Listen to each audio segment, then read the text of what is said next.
Both sides of the story. Both sides of the story. Both sides of the story. Both sides of the story. Both sides of the story. Both sides of the story. Both sides of the story. Knowledge is power. Class is in session. Power 106. If old truths are to retain their hold on men's minds, they must be restated in the language and concepts of successive generations. What at one time are their most effective expressions gradually become so worn with use that they cease to carry a definite meaning. The underlying ideas may be as valid as ever, but the words, even when they refer to problems that are still with us, no longer convey the same conviction. The arguments do not move in a context familiar to us, and they rarely give direct answers to the questions we're asking.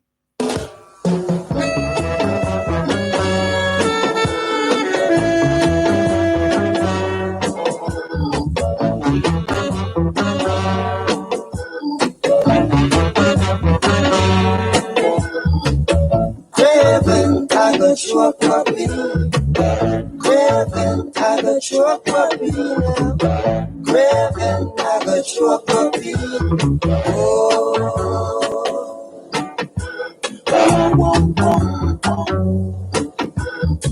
So you want all for yourself alone, and you don't think about the other man. But let me tell you, my friend, if you're gonna live this life, it's not good for you to build strife. Craven, I got your puppy. Hey, Craven.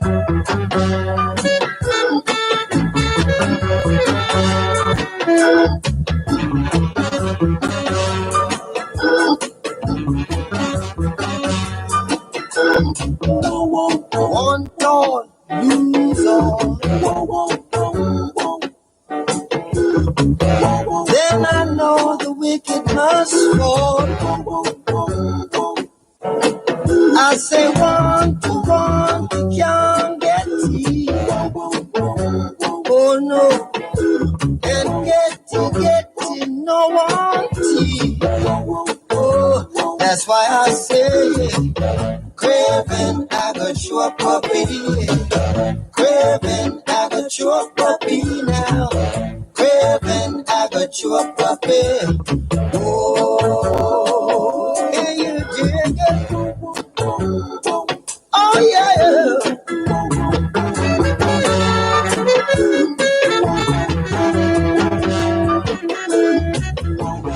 Raven dog loses bone. The craven dog. The craven dog will lose his bone. Laughing after something else. They're taking for themselves alone. They don't think about the other man. The old time people say 1 to 1. Knowledge is power. Class is in session. Power 106. It has happened, and it goes on happening, and will happen again if nothing happens to stop it. The innocent know nothing because they are too innocent. The poor do not notice because they are too poor. And the rich do not notice because they are too rich. The stupid shrug their shoulders because they're too stupid. And the clever shrug their shoulders because they're too clever. The young do not care because they are too young. And the old do not care because they are too old. That is why nothing happens to stop it. And that is why it has happened and goes on happening and will happen again.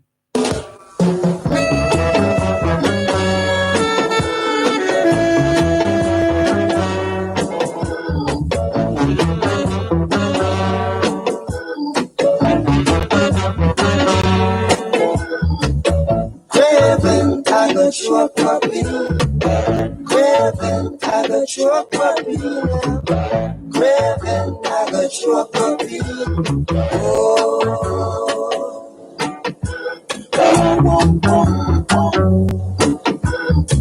So you want all for yourself alone, and you don't think about the other man. Let me tell you, my friend, if you're gonna live this life, it's not good for you to build strife. Craving, I got your puppy. Hey, Craving.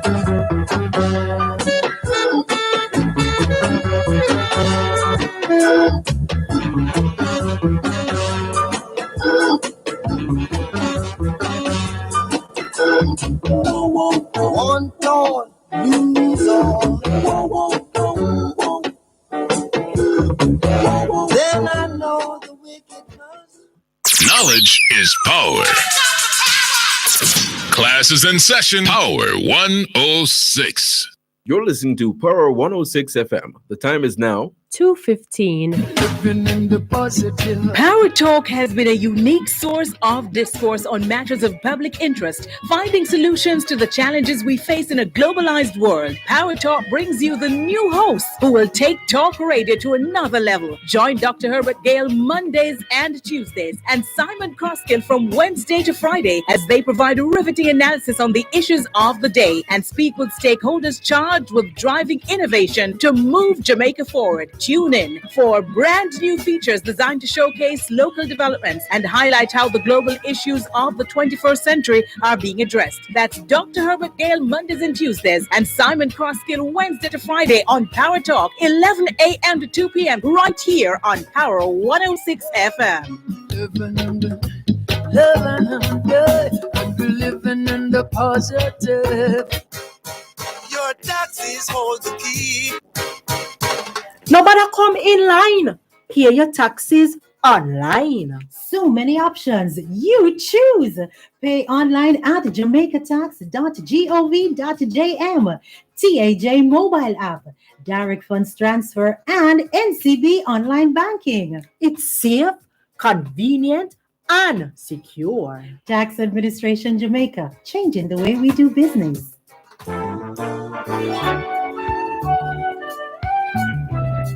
You asked, we listened. You said you wanted back the additional hour. Dear Pastor returns to its usual time from 10 p.m. until midnight.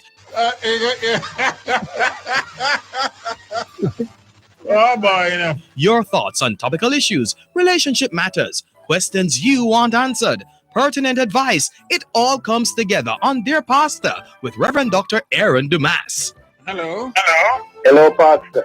Yes. Can I ask you a question?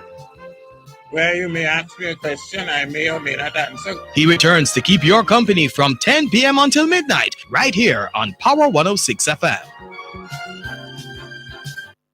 That's why I say, craving, I got your puppy. Craving, I got your puppy now. Craving, I got your puppy. Oh, can you dig it? Oh, yeah.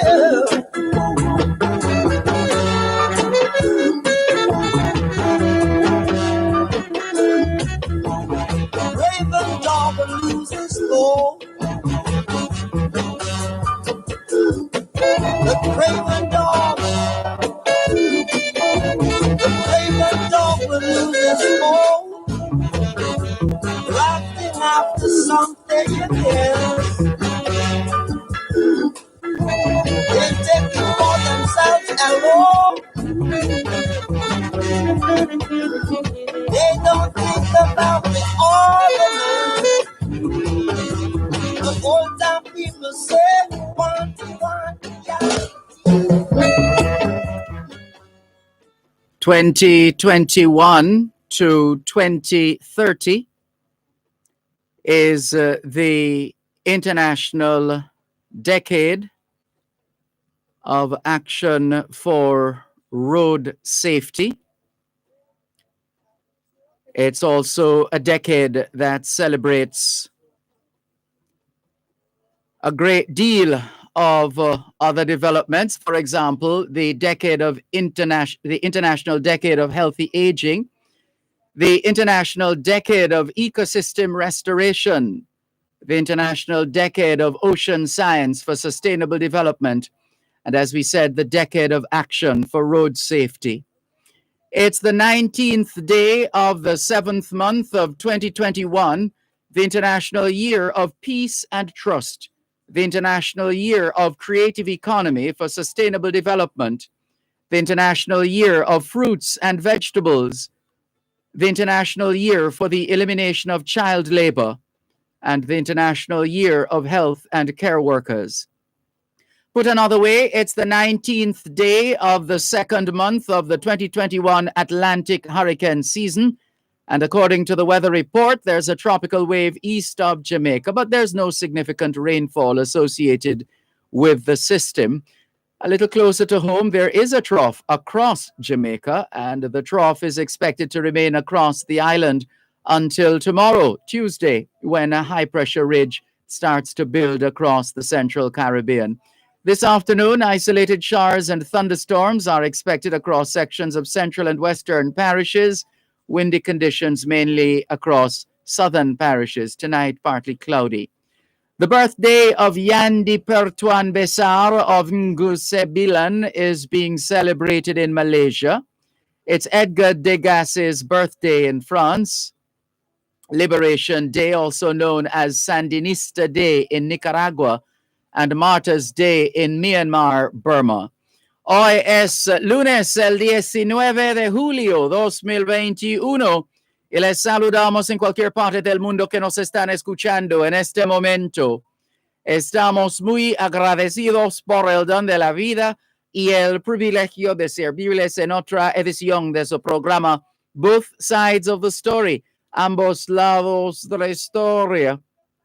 Nunca vamos a tomar su audiencia por sentado, porque sabemos que ustedes tienen otras opciones.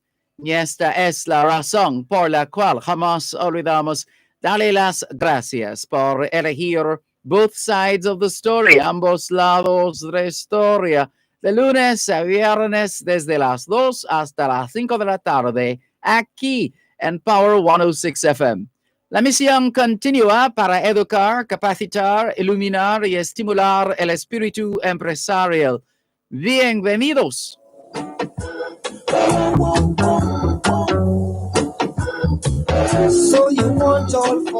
C'est lundi, le 19 juillet 2021, et nous vous saluons tous qui nous écoutez où que vous soyez dans le monde. Nous sommes reconnaissants du don de la vie ainsi que du privilège d'être à votre service par une nouvelle édition de votre programme Both Sides of the Story, le pour et le contre. Nous ne considérons pas votre fidélité comme l'un de ceux parce que nous savons que vous avez l'embarras du choix. C'est pourquoi nous n'oublions jamais de vous remercier de choisir d'écouter Both Sides of the Story, le pour et le contre, du lundi au vendredi de 2h à 5h de l'après-midi sur notre antenne Power 106 FM. Nous continuons notre mission d'éduquer, d'habiliter, d'éclairer et d'encourager l'esprit d'entreprise. Bienvenue.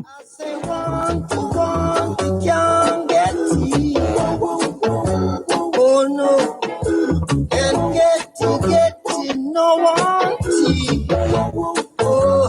That's why I say, craving, I got your puppy. Craving, I got your All we're saying is it's Monday, the 19th of July, 2021, and we greet you well wherever in the world you are listening to us right now. We remain eternally grateful for the gift of life and the privilege to serve you on yet another edition of your program, Both Sides of the Story. We don't ever take your listenership for granted because we know you have choices. And that's why we never ever forget to remember to say thanks for choosing to listen to Both Sides of the Story, Monday to Friday, 2 to 5, right here on Power 106 FM. The mission continues to educate, empower, enlighten, and encourage entrepreneurship. Welcome. They don't think about the ornament.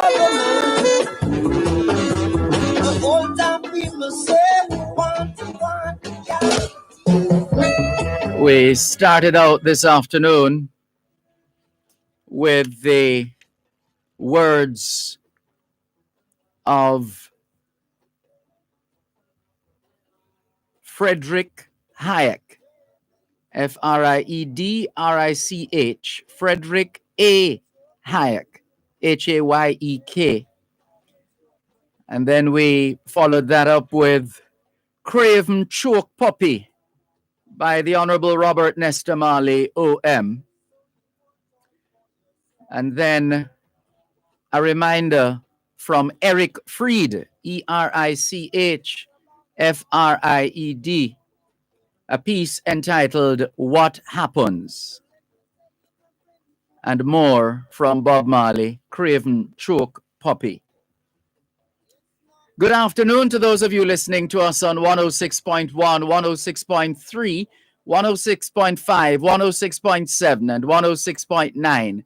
From Morant Point to Negril Point, from the Goat Islands to Galena Point. This is Power 106 FM, serving Jamaica and the diaspora.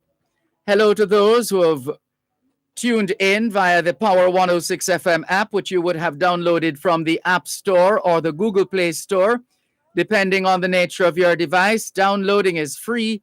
Listening is free whenever, wherever. We thank those of you who have dialed a designated number to listen to Power 106 FM from the United States and the United Kingdom. Those in the U.S. who wish to dial a number to listen to Power 106 FM can call 631-359-8281,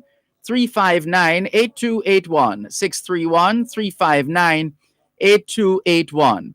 And if you're in the United Kingdom and you wish to dial a number to listen to Power 106 FM, your number is 0330-606-0953, 0330-606-0953. We're all over social media: Facebook, Twitter, Skype, Instagram, LinkedIn, BBM, Yahoo Messenger, Tango, WhatsApp, Snapchat, TikTok. And if you want to see what's happening in the studios of Power 106 FM, you can log on to the Dervan Malcolm Facebook page and affiliated pages. If you're not there yet, log on to Facebook. In the search box atop the page, type DERVANMALCOLM, and you'll be able to watch both sides of the story here on Power 106 FM. If you don't have a Facebook account and you wish to watch both sides of the story, no sweat. You don't need to have a Facebook account or any account for that matter to watch us on YouTube. Just take out your device, whether that be a phone, a phablet, a smartphone, a phablet, a tablet computer, a laptop, a desktop, or otherwise known as a personal computer. Whatever your device, take out that device, open a browser like Google Chrome, Bing, Safari, any one of those browsers and others, and type YouTube, and the YouTube website will come up. Once you see the website, well, if you're doing that now, you should see this video trending. If you're not seeing it, then in the YouTube search box, type DERVAN MALCOLM, and you'll be able to watch both sides of the story here on Power 106 FM. We haven't in a while, but let's remind you that we still encourage you to like the yes, go ahead and like the Facebook page as well, but like the channel, the Dervan Malcolm channel on YouTube, or the Dervan Malcolm YouTube channel. Like the channel, post your comments, and share as much as possible. And we look forward to your support in that regard. Good afternoon to Cherry Henry. She says, good afternoon, Mr. Dervan and listeners. Keep up the good work. Good to have you on board, Cherry Henry. Welcome. Beverline in Toronto, Canada. Good afternoon to you, Beverline. Good to have you on board. Welcome. Jennifer from Q Road in Kencott, East Central St. Andrew. Good afternoon to you too. Hello to Miss Sybil Thompson as well, another ardent listener. Henry Whittingham says, good afternoon, Dervan. I like what you just read from the Troubleshooting Bible. Jacqueline Simmons says, good afternoon, blessings. Good afternoon and blessings to you too, Jacqueline Simmons. Jeannie Chambers says, good afternoon, teacher, blessings. Afternoon to you too, Jeannie Chambers. Sophia Nemard, welcome. Hello to Velta Wilson from St. Thomas. Good afternoon, Velta Wilson. So far, so great, Velta Wilson. Thanks for asking. Faye Weller, good afternoon to you too, and welcome. It is a Monday afternoon, just after, or coming up to 2:30. That means we have to break for Land Solutions. Stand by. Whatever issues you have, whatever land-related matters you need dealt with, this is your time coming up. Stand by.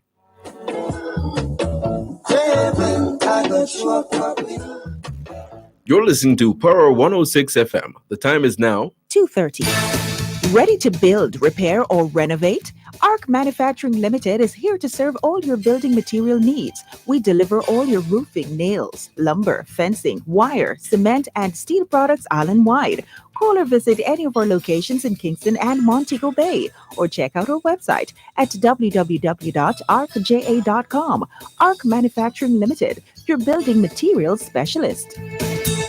Hey, you see, these days, it's good to get straight to the point. Quick and easy. That's why Western Union gives you another way to receive money straight to your bank account with Western Union's direct-to-bank money transfer. Visit a Western Union agent location and sign up now. And tell your family and friends to send your next Western Union money transfer directly to your bank account in Jamaica. It's easy. Visit a Western Union location or call our call center at 876-926-2454. Sign up today to receive a money transfer directly to your bank account with ease. With Western Union, moving money for better.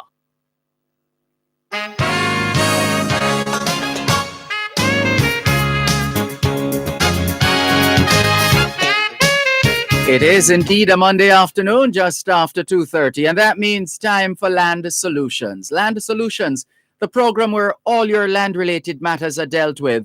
Anything at all to do with the sale or purchase of land, you've come to the right place.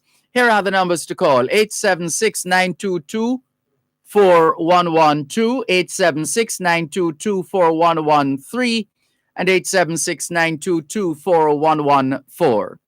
The text line for Land Solutions is the same as the WhatsApp number, 876-387-3183, 876-387-3183. The website is landsolutionsja.com, landsolutionsja.com. On Facebook, it's facebook.com/landsolutionsja, facebook.com/landsolutionsja. The email address is gloria@landsolutionsja.com, gloria@landsolutionsja.com. If you wish to get in touch with the law firm Brown, Findlay and Company, they're headquartered in Suite 39 of the Winchester Business Center, corner of Winchester Road and Hope Road in Halfway Tree, St. Andrew. They also have an office at Shop 6, the JN Building in Ocho Rios, St. Anne, one of your two favorite lawyers. Oops, am I getting anybody into trouble? One of your two favorite lawyers will be there every Thursday, either Gloria Brown or Calicia Findlay. They share duties at the Ocho Rios office on a Thursday. They also encourage you to call the offices of Brown, Findlay and Company before turning up, or instead of just turning up, call ahead and you will be advised accordingly. The numbers for the law firm Brown, Findlay and Company, 876-908-1950 or 876-908-3518. In a moment, let's welcome your host this afternoon on Land Solutions, attorney at law, Gloria Brown.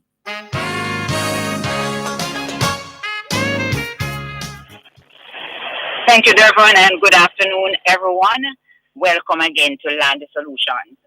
As Dervan just told you, you may give me a call, 922-4112, 922-4113, and 922-4115. And the text line or the WhatsApp line is 387-3183. And we know that these are times when land is becoming, you can see the land is appreciating in value significantly all over Jamaica. Even the little piece of land in the country that was of no value is now a value because development is creeping everywhere. So we want to encourage persons to value the property, value what has been bequeathed to you, what has been left to you by your forebears, by the grandfather and the great grandfather. Don't just leave it up. Deal with it. Deal with it as quickly as you can. I always say, especially to those persons living abroad, if you don't think you're going to have any use for it, get your titles and sell it and use the money to improve your lot where you are. But don't just leave up the land like that, because the reality is that our parents before us, our grandparents, they worked really hard. Times were even more difficult than they are now, and they were able to achieve something. So let's not let their hard work go in vain. But as best as possible, try to get the titles for the properties, and when possible, if you don't need the land, or if you can lease it, rent it, do something about it, but keep some control over it. Numbers to call 922-411-224. I want to catch up a little bit on some of the text messages. And remember, you can text me or send me a WhatsApp message, 387-3183. 387-3183. Is it possible to get a splinter title for a subdivision land, even if the infrastructure isn't complete? That's a tricky question. And let me back up to explain to the persons who might not fully understand. When you are cutting up land in Jamaica, you need to apply for a subdivision approval. You apply to the local authority. So if you're in Kingston and St. Andrew, you apply to the KCC, we used to call it, Kingston and St. Andrew Municipal Corporation, St. Catherine Parish Council, etc. You have to apply to those persons. So that's to those institutions. And the thing is, we as a people, we might just see a piece of land, and Mr. Brown has 1 acre of land, and he say, I want a house spot or want a square to buy. So you go and tell him to sell you a piece of the land, and he sells you, and the JP writes up the paper, and you get a survey diagram, and you feel at ease. But then you're ready to get a title, and you find you can't get one for various reasons. First of all, as the question is asking, when you are applying for subdivision, for permission to cut up the land, the surveyor has to survey the entire property and and show the piece that you are buying. So if it's 10 acres, the surveyor will do a survey of the 10 acres and show the 1 acre or the half an acre you are buying inside of the 10 acres and apply to the parish council. The surveyor has prepared about 20 odd plans to send to the parish council, because the parish council has to get permission from all the relevant agencies, National Works Agency, Ministry of Health, JPS, National Water Commission. Many agencies will have to comment in order for you to get the approval. So when you get that approval now, the conditions there are many conditions that they will impose. And they might say you need to have proper road in it, 40-foot road with curb wall and stop sign and fire hydrant. If you don't comply with the conditions of the parish council, they are not going to give you a release to allow you to get the splinter titles. Sometimes you can ask them for permission to get a couple of the titles. Suppose some of the lots will access from the main road that is already there. So sometimes some of the lots face the main road and they will allow you to get to use the main road. You don't have to put an internal road, depending on how the subdivision application, how the layout of the subdivision is. So they might allow you to get out one or two lots so you can sell those to help with the infrastructure. But infrastructure is expensive. So you have to look at a lot of things before you can just say, I'm going to sell a lady a piece of the land. You can't just cut off a piece and tell somebody and say, oh, I sell Mr. Brown that piece at the front, that 1 acre. Mr. Brown, I never see a title in the next 20 years, and then you have problems. Another thing I'm saying to persons too, because I've seen where a lot of clients have run into problems. You cannot just say to Mr. Brown, I'm cutting up this land into 5, 6, 7 lots, and I'm selling them for $1 million per lot. You might find that to put in the infrastructure is costing you $1 million per lot. So I've seen problems like those. Persons enter into agreement to sell a piece of the land, and they realize that what it is costing them to put in the infrastructure and to get the subdivision approval is costing more than what they have agreed, but you have already agreed. So you are in trouble. So get a proper estimate of the cost of putting the roads, the water, the electricity, because you're going to have to pay most of, like Jay pays millions of dollars when you're doing a subdivision. So you can't come to an agreement as to how much to sell for before you know what infrastructure is going to cost. $1 million sounds like a lot of money. So you say, I'm selling this lot for $1 million, I'm going to be rich. It might cost you $1.5 million per lot to do the subdivision. So do not come to any agreement as to price before you know your expenses. Remember, you have lawyers to pay, you have government to pay, transfer tax and stamp duty, you have registration, pay a titles office. So there's a lot of information that persons need to have before they come up and say, I'm doing a subdivision and I am going to be selling lots. And the reality is that also subdivisions take years. So when Mr. Brown saying he has paid you his money already and can't get the title, and you have not even started the subdivision, you're looking at years. And I say to persons as well, to the buyers, persons who are buying land, don't just go and give your money to a landowner because you know you want to start building right now. Get a lawyer and let the landowner get a lawyer so you can put things together properly before you can start jumping to say, yes, I'm ready to start selling. Or I'm ready to buy and to build. Some years ago, somebody called on the same program. They had bought a piece of land from somebody and built their dream house. The person went and got a mortgage on the property and the mortgage company sold the property. Person's house was sold. So there are a lot of things that you need to take into consideration when you are doing matters such as these. The number is to call 922-4112, 922-4113, and 922-4114. And the text line is 387-3183. 387-3183. Remember, on a Thursday, we are in our Ocherios office. If Kali says there, I am there on a Thursday, usually from about 10:30 until about 1:32. So persons wanting to see us can go to the Ocherios office on a Thursday, and that's in the Jamaica National Building. But we prefer if you call because we recognize that we are still in a pandemic. So we're going to encourage persons to call and don't just turn up in the office, but call to make an appointment. And sometimes when you call as well, we're able to tell you the things that we need. So you don't just walk in and come from Westmoreland, Montego Bay, and then we're saying to you, hey, we wanted so and so. So we encourage persons to call before. The text line, as I told you earlier, 387-3183, and that's also the WhatsApp number. Another text message. My mother, her husband, and her mother bought a piece of land. The vendor has died. What should we do? I would need to see a little bit more information. Did you pay in full? Because if you have paid in full, then if the vendor has a title and the vendor's name is on the title, we can do an application. We call it a vesting application for the property to be vested in you. If you have not paid in full and that person is in person on the title, there's provision in the amendment to the Registration of Titles Act for the balance of the monies to be paid into the Accountant General's Department, and their receipt is evidence that you have paid in full. So you need to give me a little bit more information as to if the person you bought it from was the owner. Sometimes we might have to go adverse possession if the person, suppose for example the person you bought it from was not the person whose name on the title, but that person maybe got it from the person on the title, maybe the person died and that person willed it to them. So we need to get a lot more information. We have a caller for you, Ms. Brown. Thank you, Dervan. Good afternoon. Good afternoon. Hello. Good afternoon. How are you?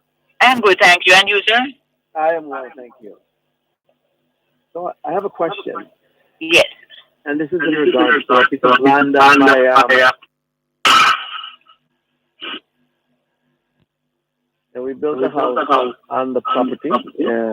My grandmother passed away. Yes. Nice actually 4 bedrooms, 3 baths. We built them there. It was given to her by the government years ago. And we need to get some kind of title for it, some kind of legal ownership.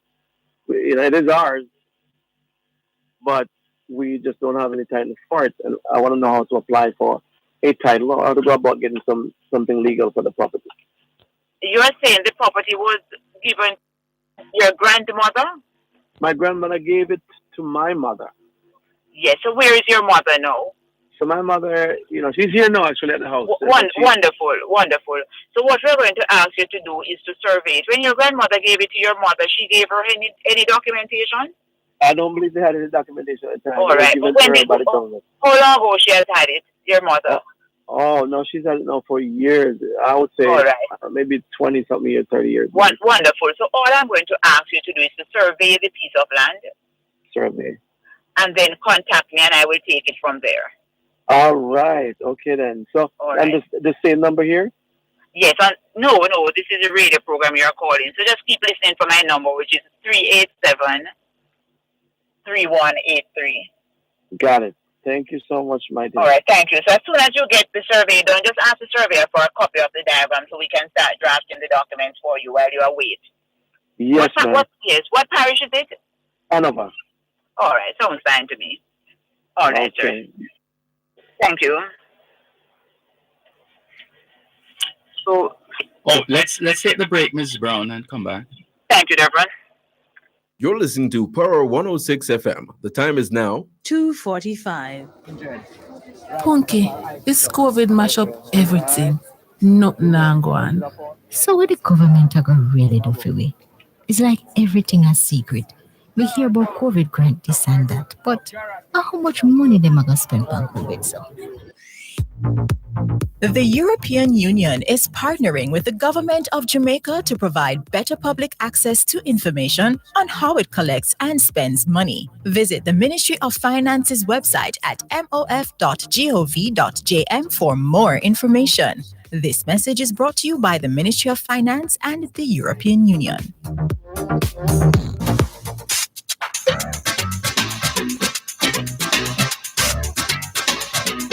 Under the Law is now in its 48th year and still helping you to know your rights and how the laws of Jamaica can help you defend those rights.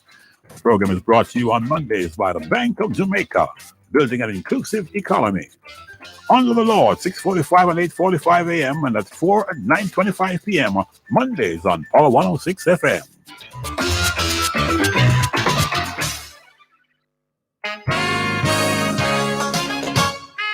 You're listening to Land Solutions during both sides of the story here on Power 106 FM. Land Solutions is the program where all your land-related matters are dealt with. Anything at all to do with the sale or purchase of land, you've come to the right place. Here are the numbers to call: 876-922-4112, 876-922-4113, 876-922-4114. The text line for Land Solutions is the same as the WhatsApp number, 876-387-3183. That's 876-387-3183.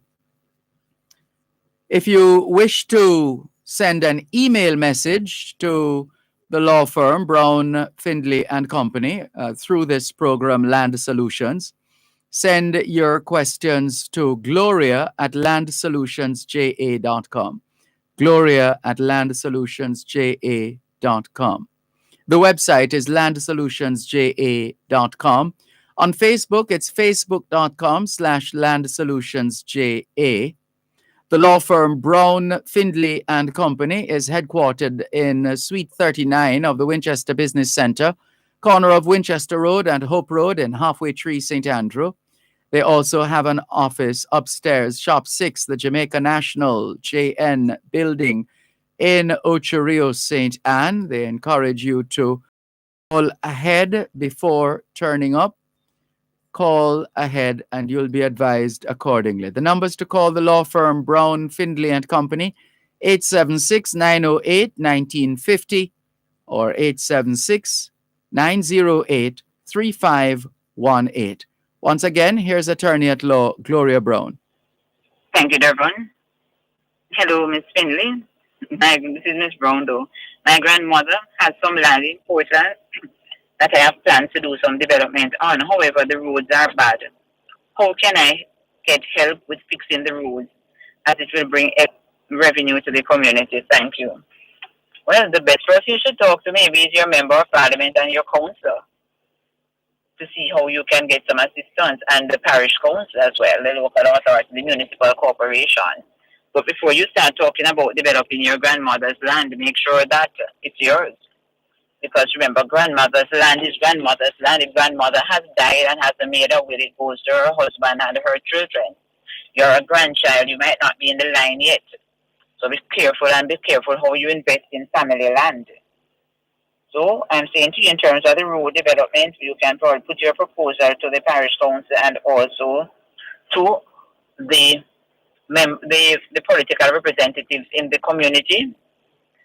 But remember, make sure that you have legal ownership, legal right to this land. And when I say legal right, I'm talking about a title with your name on it before you seek to invest in this property.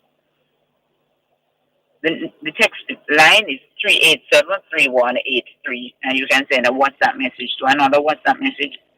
If an individual has raised a child and that person did not legally adopt that child and did not make a will, can that child lay claim to any property owned by the deceased individual?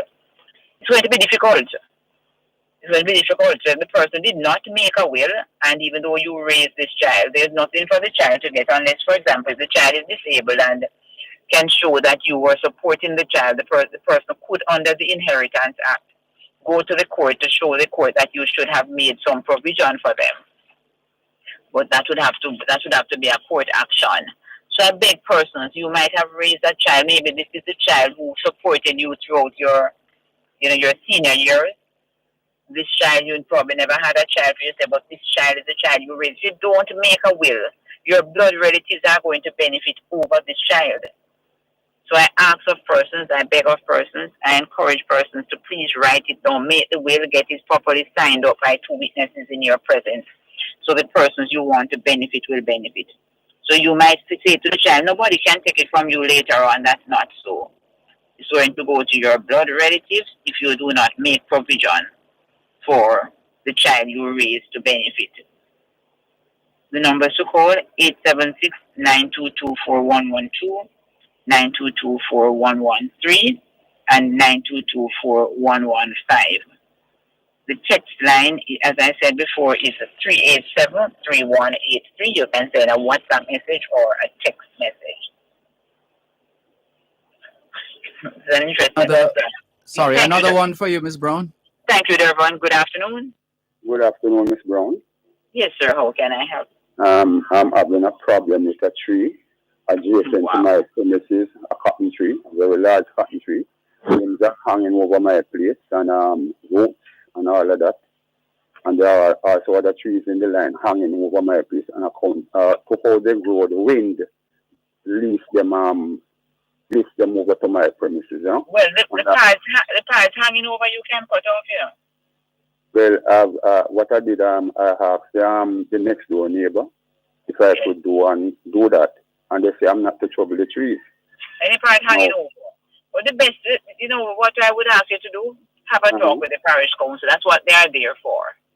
Okay, Get some guidance from your local parish council. That's their job. Okay. All right. Thank you very much, ma'am. Sure, sir. You're welcome. Bye-bye. The numbers to call 922-4112, 922-4113, and 922-4114. Can I buy a part of land owned by two persons? Only one is willing to sell. Do not buy it.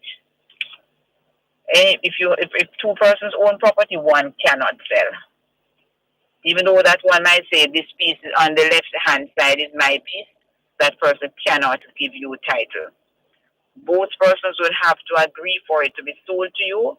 So do not give the one your money, because you'll find you'd have lost your money. If 10 persons on a title, the 10 of them must agree to sell any part of the property. Okay, one cannot sell. One can't say, I'm the father and I just put the children on it. If he has put the children on it, the children have to agree. Even if they don't know that their name's on it, they have to agree. So do not spend your money in buying from one person. Good afternoon, Miss Brown. How does one get letters of administration? And under what circumstances would one be needed? Thank you. And that's from Mr. C. All right. The letters of administration, I usually start it like this. When a person dies and leaves a will, you apply for probate, a grant of probate. When a person dies and does not leave a will, you apply for letters of administration. And sometimes clients might come and say they went to get something that the dead person died, and they say they must bring letters of administration from a lawyer. So they come in and expect you to write a letter. Even though it is called letters of administration, it's not a letter. It's an order from the court. So just like how the probate is a document signed by the court giving permission to start sharing up according to the will, the letters of administration is an order from the court giving the administrator permission to start sharing up the assets that the dead person died. It's just that the person can't just decide who to give the asset to A, B, C. There's a law that states who is to get when a person, how the deceased estate is to be shared when a person died without a will. So what you're going to have to do is that you're going to have to go see a lawyer to get this grant of letters of administration. The lawyer will need evidence of everything that the person owns. So if the person had titles for the properties or survey diagrams or tax papers, take everything that the person owned. The death certificate of the person. Also, you're going to need the name, address, occupation, TRN, date of birth of all the next of kin of the person. So if the person died leaving children and spouse, if no child, then spouse and parents, you have to have information. If the person died leaving children, yes, Dervan. Another one for you. Thank you, Dervan. Good afternoon. Good afternoon. Hello. Looks like we lost that one on the phone, on the regular line, Miss Brown. There's a call though on our WhatsApp line in the studio, so you could take this one then. Thank you, Dervan. Good afternoon. Hello. Yes. Hello. Yes, sir. Good day. Yeah. Good afternoon. Would you guys know? I'd like to know how much hours, being as I'm a sports person in the Olympics, so how much hours ahead is Japan from Jamaica? Not in traveling, but like how England is 6 hours ahead of us. I'm sure Dervan will soon find out and tell you. I would have to call back. Don't hang up, and Dervan will say it on his program, I'm sure, for you a little later, or will interrupt me shortly to tell me. Because I'd love to know myself. Well, it's 4 minutes to 5 o'clock Tuesday morning in Japan. 4 minutes to 5. Okay. 4 minutes to 5 now. Yeah. And it's 4 minutes to 3 in Jamaica now, in the evening. But that's in the morning. 4 minutes to 5 in the evening in Japan now. In the evening, right? In the morning. In the morning. Oh, in the morning now. Mm-hmm. Oh. Okay, so I guess they'll adjust the time. So I'm a sports person, so it's the Olympics thing. I know they'll beam it back to us by... we get it during the day. I'm just saying that. Don't know. All right, Michael. Thank you. All right. Thank you. Miss Brown, back to regularly scheduled programming. Thank you, Dervan. That's interesting to know. Many of us will be groggy at work for the next few weeks, Dervan. So the numbers to call 922-4112, 922-4113, and 922-4115. And the text line is 387-3183. 387-3183. And remember, you can send me a text message. I'm sorry, you can send me a WhatsApp message as well, 387-3183, text or WhatsApp. And you can also send me an email, gloria@landssolutionsja.com, gloria@landssolutionsja.com. I bought a piece of property and the person named the place in Clarendon. The lawyer should clear the water balance. However, all is not clear. What must I do? Your lawyer had an obligation to make sure that you had a clean water bill. But the challenge is sometimes you can't even blame the lawyers, because the water bill sometimes takes a month after the water is used for the bill to be generated. So you need to take this bill to your lawyer and tell the lawyer that an amount is still outstanding, and the lawyer will contact the other lawyer for the person who sold, so they can clear the bill. But sometimes the water bill comes in a little late. Sometimes when you are completing these sales, you have to go straight to Water Commission and ask them if they could check to see if the meter was read recently, and give you a bill to show how much is owing right up to the last time the meter was read. So just talk back to your attorney as soon as possible. Hopefully they haven't paid out all the monies to the vendor as yet, and they will clear your obligation. But you are correct, when you're selling land, the water must be cleared and property taxes must be cleared. They don't have to clear the JPS bill because those are individual contracts, and the telephone, those are contracts with individuals. But water and taxes, those run with the land, so those will be there to tie your feet if they're not cleared. So those are two obligations that must be satisfied when a person is buying or selling land. Very, very important. So the water must be cleared, the taxes must be cleared when you're selling land or when you're buying land, because those obligations run with the land. They don't run with individuals. They don't run with owners like how the JPS electricity bill will run with the owner. They don't. This is Land Solutions. The Time by Medical Disposables and Supplies Limited, an official distributor of 3M Healthcare Solutions, 83 Hagley Park Road, Kingston 10, is 3 p.m. Power Talk has been a unique source of discourse on matters of public interest, finding solutions to the challenges we face in a globalized world. Power Talk brings you the new host who will take talk radio to another level. Join Dr. Herbert Gale Mondays and Tuesdays, and Simon Croskill from Wednesday to Friday as they provide a riveting analysis on the issues of the day and speak with stakeholders charged with driving innovation to move Jamaica forward. Tune in for brand new features designed to showcase local developments and highlight how the global issues of the 21st century are being addressed. That's Dr. Herbert Gale Mondays and Tuesdays, and Simon Croskill Wednesday to Friday on Power Talk, 11 a.m. to 2 p.m. right here on Power 106 FM. Living in the positive. Land Solutions continues here during both sides of the story on Power 106 FM. Land Solutions is the program where all your land-related matters are dealt with.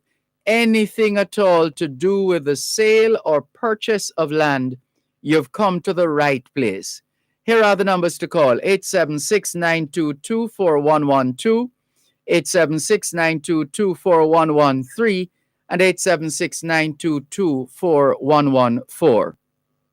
The text line for Land Solutions is the same as the WhatsApp number, 876-387-3183, 876-387-3183.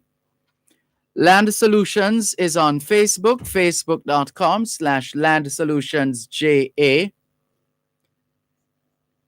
You can also go to their website, landsolutionsja.com, landsolutionsja.com, or email gloria@landsolutionsja.com, gloria@landsolutionsja.com.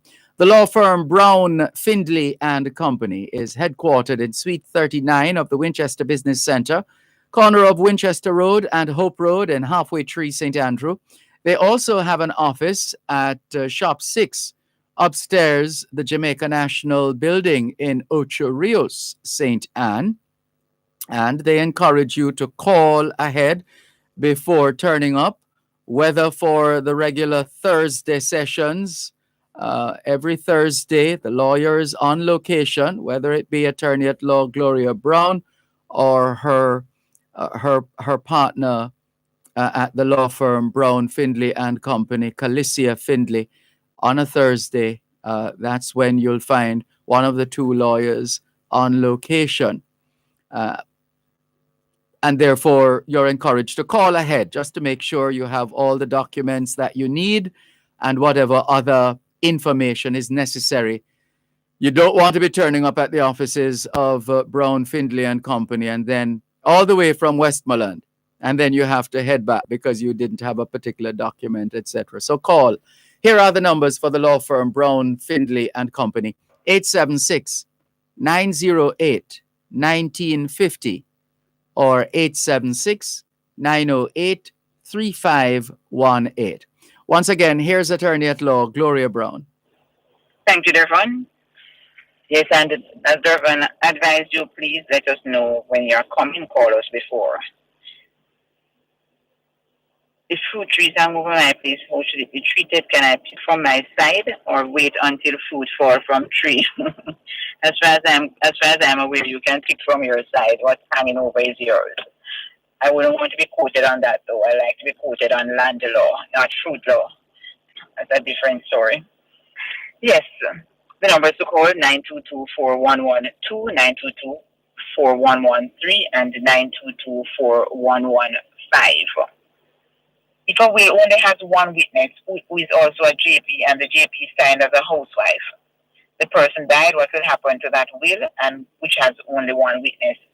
If the will has only one witness, it's not a will, so the person died without a will.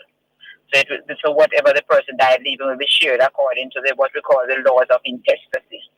So the person's children and spouse will benefit, or no child, spouse and parents, etc. So if only one person witnessed the will, it is not a will. The person died without a will. So that's very, very important. And remember, when the will is being signed, the two witnesses must be there at the same time. So this JP should have been there with another person when the will was being signed, so that the will would have been properly executed. But a will signed by one person is not a will. And that's important to note. Get your wills properly executed, properly drafted. What documents do I need to transfer a lot of land from a company to an individual? The lot is a gift to me. So what you're going to need is a copy of the title. So if you're suppose, for example, you're coming to me to transfer a property from a company to you as a gift, I'm going to need the certificate of incorporation so I can get full information on the company.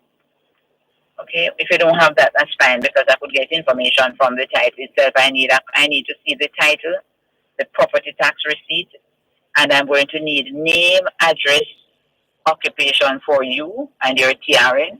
I'm going to need the name, address, and TRN for the company. Also, I'm going to need to know the value of the land, because it's the value of the land that we need to tell you what the transaction is going to cost you. So the value of the land will tell me how much you're going to pay for transfer tax. But the company can do a transfer by way of gift to you. That is fine. So that we need the copy of the title. We need the property tax receipt, name, address, TRN for you and the company, as well as your occupation. We're going to eventually also need something called a certificate of good standing. Whenever a company is involved, you need the certificate of good standing from the registrar of companies to show that the company is still in existence and is in good standing with the registrar of companies. That's to make sure that you pay up your company obligations to the registrar of companies. Your company is in good standing, and when that is evident, then the transfer will be able to be registered. Of course, remember, after that is after you have signed up the document and the company officials from the company have signed and sealed the document. Then this document has to go to the stamp office for them to assess the value of the property to see how much you are to pay in terms of fees. So even though it is a gift, you still have to pay duty. Sometimes persons will say, but it's a gift, why am I paying transfer tax? You still have to pay transfer tax if it's a gift. We have another caller for you, Ms. Brown. Thank you, Dervan. Good afternoon. Good afternoon, Ms. Brown. Good afternoon, sir. Yeah, my question is, I heard you said earlier, if I add two names to my title and I want to sell the land, I have to get approval from the two persons that are on it with me. Yes, as long as unless when you transferred it to yourself, it gave you the right to transfer it if you are the full owner. So, but it shows, for example, you put your two children on the title with you as joint tenants or tenants in common, whichever one. If you want to sell, you can't sell without their permission. Oh, I didn't know that. They're full owners just like I just want to add my daughter-in-law and my daughter onto my title. I didn't know if I'm ready to sell, then I would have to get approval. So you have added them already? No, not yet. All right. So what you could do then is ask the lawyer to give you a life tenancy. So the property will be transferred to you, John Brown, for life, and after death to them. So when you are the life tenant, you have a right to sell without them. But tell the lawyer to let them sign a paper as well to say if you sell the property or borrow money on the property, you don't have any obligation to them. What is called life? Life tenant. You want to be a life tenant? Life tenant? Yes. Oh, okay. Okay. I mean, how much does it cost to add a name to the title? It depends on the value of the property and which parish it is in. You have an idea of if the property value $10 million in Manchester, what's the cost? I don't like to quote figures on the radio, but you could call me afterwards and I'll give you an idea. Okay. All right. Thank you very much. And thank you too, sir. Bye-bye. The numbers to call 922-4112, 922-4113, and 922-4115. The text line is 387-3183, 387-3183. And remember, you can also give me a call in my office tomorrow, 908-1950 or 908-3518, or call me still on the same telephone number, 387-3183. 387-3183. And remember, you can send me an email, gloria@landsolutions.ja.com. Please explain how I go about getting a TRN for my son who lives in England, so I can add his name to my title. And I'm happy that this person has an appreciation of the fact that you cannot add anybody's name to a title or take anybody's name from a title unless they have a TRN. TRN means taxpayer registration number. Sometimes we get a lot of pushback from persons abroad who will say that I don't see why I need a TRN and I don't live in Jamaica, or my children have never been to Jamaica. Why should they have a TRN, etc.? You cannot do business in Jamaica without this taxpayer registration number. And it's not difficult to get. You can go to the Tax Administration Jamaica website. We get them in the office of persons daily. You can go to the website, download the form that says individual. Make sure you don't use the one that says organization because we have different ones. The one that says individual. Well, how we do it in office, we get the clients to download that form or we send the form to them by email. Ask them to print the form. Also, to get a photocopy of their photo ID, that's the driver's license that you have abroad or your passport. Get a copy of the section with the photograph. And also write a letter to Tax Administration Jamaica giving permission, for example, Brown, Finlay and Company, that's the name of our company, to apply for a TRN for you. That letter that you are writing to Tax Administration Jamaica giving my office permission to get the TRN, as well as the photo ID, those must be certified by a notary public. You can also get the TRN form certified by the notary, but there's no provision on it for that. So when you send those to me, that's the form that is certified by that's the TRN form that you sign. You can get the notary to sign it as well, but that's not compulsory. The letter you're writing to tax administration giving permission for my office to get the TRN, as well as your photo ID. Those must be signed and sealed by the notary. When you send those to us, and you can't email them to us, you have to send the actual document back to us, and we will just send to the tax office and get a TRN for you, a taxpayer registration number. One thing that is very, very, very important, the signature that you have on the photo ID must be the exact same signature that you use on the letter you're writing to Tax Administration Jamaica, giving permission for me to apply, and also on the TRN form. So the same signature must be on the ID, the letter, and the TRN form, or else the tax office is not going to accept the application.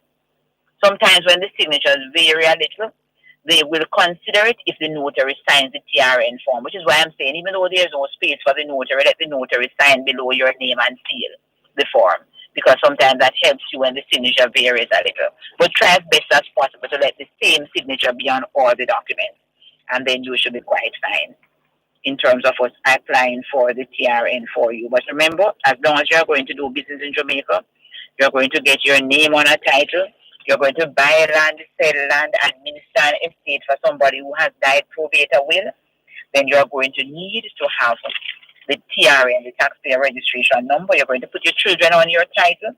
Even though they have never been to Jamaica, they must have this TRN.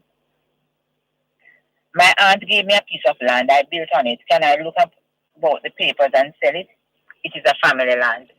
If you got the piece of land more than 7 years ago, what I would ask you to do is to just survey the little piece that you got. I'm going to need a little more as well, because when the survey is done, then I can advise you a little better. But the first thing I'm going to ask you to do is to survey the piece that you got with your house on it and try to get a title for that piece. I mentioned the 7 years because if you have had it for more than 7 years, then we could apply for a waiver of the subdivision for you, depending on which parish it is in, and then get a title for you for that little piece of the family land. If you built your house more than 12 years ago or so, then you're in a very good position. I'm going to ask you to give me a little bit more information so I can assist you in getting a title for that little piece with your house so you can sell your house. But more after the break, Ms. Brown. Thank you, Dervan. You're listening to Power 106 FM. The time is now 3:15. Power Talk has been a unique source of discourse on matters of public interest, finding solutions to the challenges we face in a globalized world. Power Talk brings you the new host who will take talk radio to another level. Join Dr. Herbert Gale Mondays and Tuesdays and Simon Croskill from Wednesday to Friday as they provide a riveting analysis on the issues of the day and speak with stakeholders charged with driving innovation to move Jamaica forward. Tune in for brand new features designed to showcase local developments and highlight how the global issues of the 21st century are being addressed. That's Dr. Herbert Gale Mondays and Tuesdays and Simon Croskill Wednesday to Friday on Power Talk, 11 a.m. to 2 p.m. right here on Power 106 FM. Living in the positive. It's the final segment of Land Solutions for today. Get in those questions before the end of today's edition of Land Solutions. Here are the numbers to call. Any questions, any concerns, anything that is not clear in your mind with respect to land, the sale or purchase of land, the surveying, etc. Anything at all to do with land. This is the program. This is the time.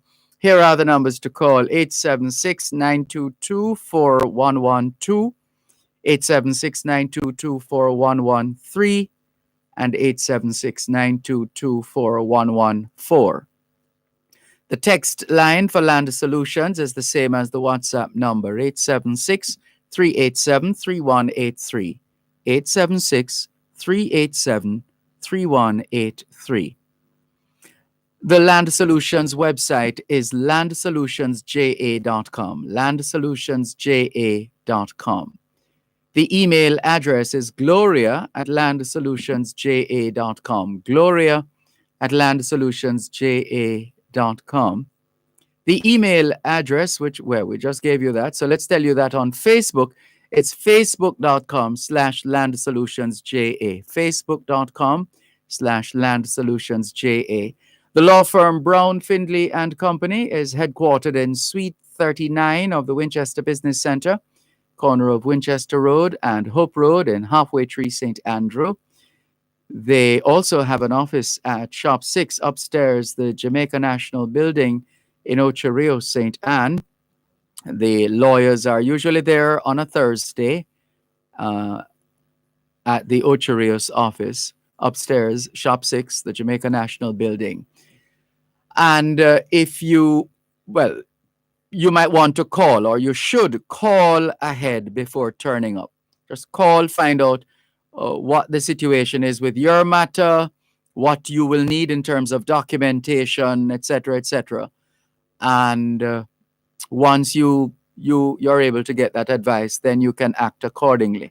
The numbers to call the law firm Brown, Findlay and Company, 876-908-1950 or 876-908-3518. Once again, here's attorney at law Gloria Brown, and we have a caller waiting for you, Ms. Brown. Thank you, Dervan. Good afternoon. Hi, hello, good afternoon, Miss Brown. Can you tell me what is a valuation letter? What's a letter of valuation? Yeah. All right. It's something that I request in my office quite often. It's like an estimate of the value. So you could get a full valuation, which is costly, but sometimes for different reasons, I might say to my client, just ask the value for a letter of valuation because it's very inexpensive. It gives you a good idea of the value, but you don't have to go through the great expense of a valuation. So it's like an estimate of the value. Okay, so it will be a Go ahead. I'm sorry, I did not get the question. So it would be a valuator. I would say have to get that yes, letter. You have to get it from a valuer, yes. Okay, all right. Okay. Thank you so much. My pleasure. Take care. Okay, bye. The number is to call 922-4112, 922-4113, 922-4115. And the text line or WhatsApp line is 387-3183. A text message. My wife and I are joint tenants to 2 parcels of land. We have 5 children. Should I make a will and my wife make a will as well? Yes, you should. Even though you can't go ahead now and will your share to me like that, or your wife the same thing. In making the will, you're going to say, if my wife should die before me, I give the property to you. I said to the first child. The wife could say, if my husband should die before me, I give the property to maybe the last child, depending on who, because it's going whichever person will benefit will depend on which one of you will die last. Because when you are joint tenancy, survivorship is the principle that operates. Whoever survives is the owner. So if 5 people are joint tenants, whoever lives the longest is going to own the property. If 2 persons are joint tenants, whoever lives the longest. So you and your wife are joint tenants. If you die first, the wife will own the property. If the wife dies first, you are going to own the property. It doesn't matter what the one who died first said in the will. But it's important that both of you should have it in your will. Because God forbid, what if both of you should die at the same time, or one should die today and the other one died next week without changing the will. So it's important to put it in the will, but it should say if one should die before the other. And remember, if 2 persons die at the same time, so you and your husband are joint tenants and you die at the same time, the law says the younger one died last. So for example, suppose your wife is younger than you are and both of you died together. Then the property is going to go into your wife's estate. So whoever your wife willed it to would get it, not who you willed it to. Both because you would have died first. When we're not sure who died first, the law says the younger one died last. See, those are some of the strange things about the law that sometimes we're not even too aware of. But those are some things that we need to know so we can know how to dispose, how to manage our affairs, how to plan our estate. Estate planning is something that is really lacking in Jamaica. We have too many persons coming. My mother died without making a will. My father died. My grandfather died without a will. When you make a will, it helps to determine exactly what is to happen to what you have. And a lot of persons say, I don't have anything, so I'm not going to make a will. And I keep encouraging persons, we need to develop a culture of making wills. I'm tired of persons telling me about people dying suddenly, or 90-odd-year-old people dying suddenly, only in Jamaica. As soon as you reach 18, you should have something written down. I leave all I have to my mother, or to my father, or to my sisters, or to my child. And then as soon as you have more specific assets, then you can change that. Because I always say to persons, you might say, I don't have anything. But you die in an accident. The money from that accident is going to go to your estate. It will go to whoever you willed it to. If you don't make a will, then the law will say who is to get it. And that might not be the person you would want to get it. So we need to start writing it down. Put it in writing. Remember, I always say it and I keep saying it constantly. A gentleman told me on the same program that a short pencil is better than a long memory. Memories die. Write it down. And these days when we have so much technology, you can always write down things, WhatsApp them to yourself or to your relatives, put them in your email. So something is there. But I beg for persons, write it down. Remember, this is something I also need to keep reminding persons. Marriage revoke your will. If you had a will and you get married, the will is not good again. After you get married, you have to make over your will. Because marriage revokes your will. Marriage cancels your will. So you make a will today and you get married next week, the will you made today is not good again. Unless the will states this will is made in contemplation of my marriage to John Brown. And I don't want to go into that. So I'm saying to you, if you have got married and you had a will before the marriage, that will is dead. Write it out, write over a new one. Someone died and left a piece of real estate in a will for a relative. Can the person start showing ownership before the will is probated, or can he start showing ownership now before the title comes out in his name? Probate is in process. No. He can't start showing ownership as yet. The executor is in charge.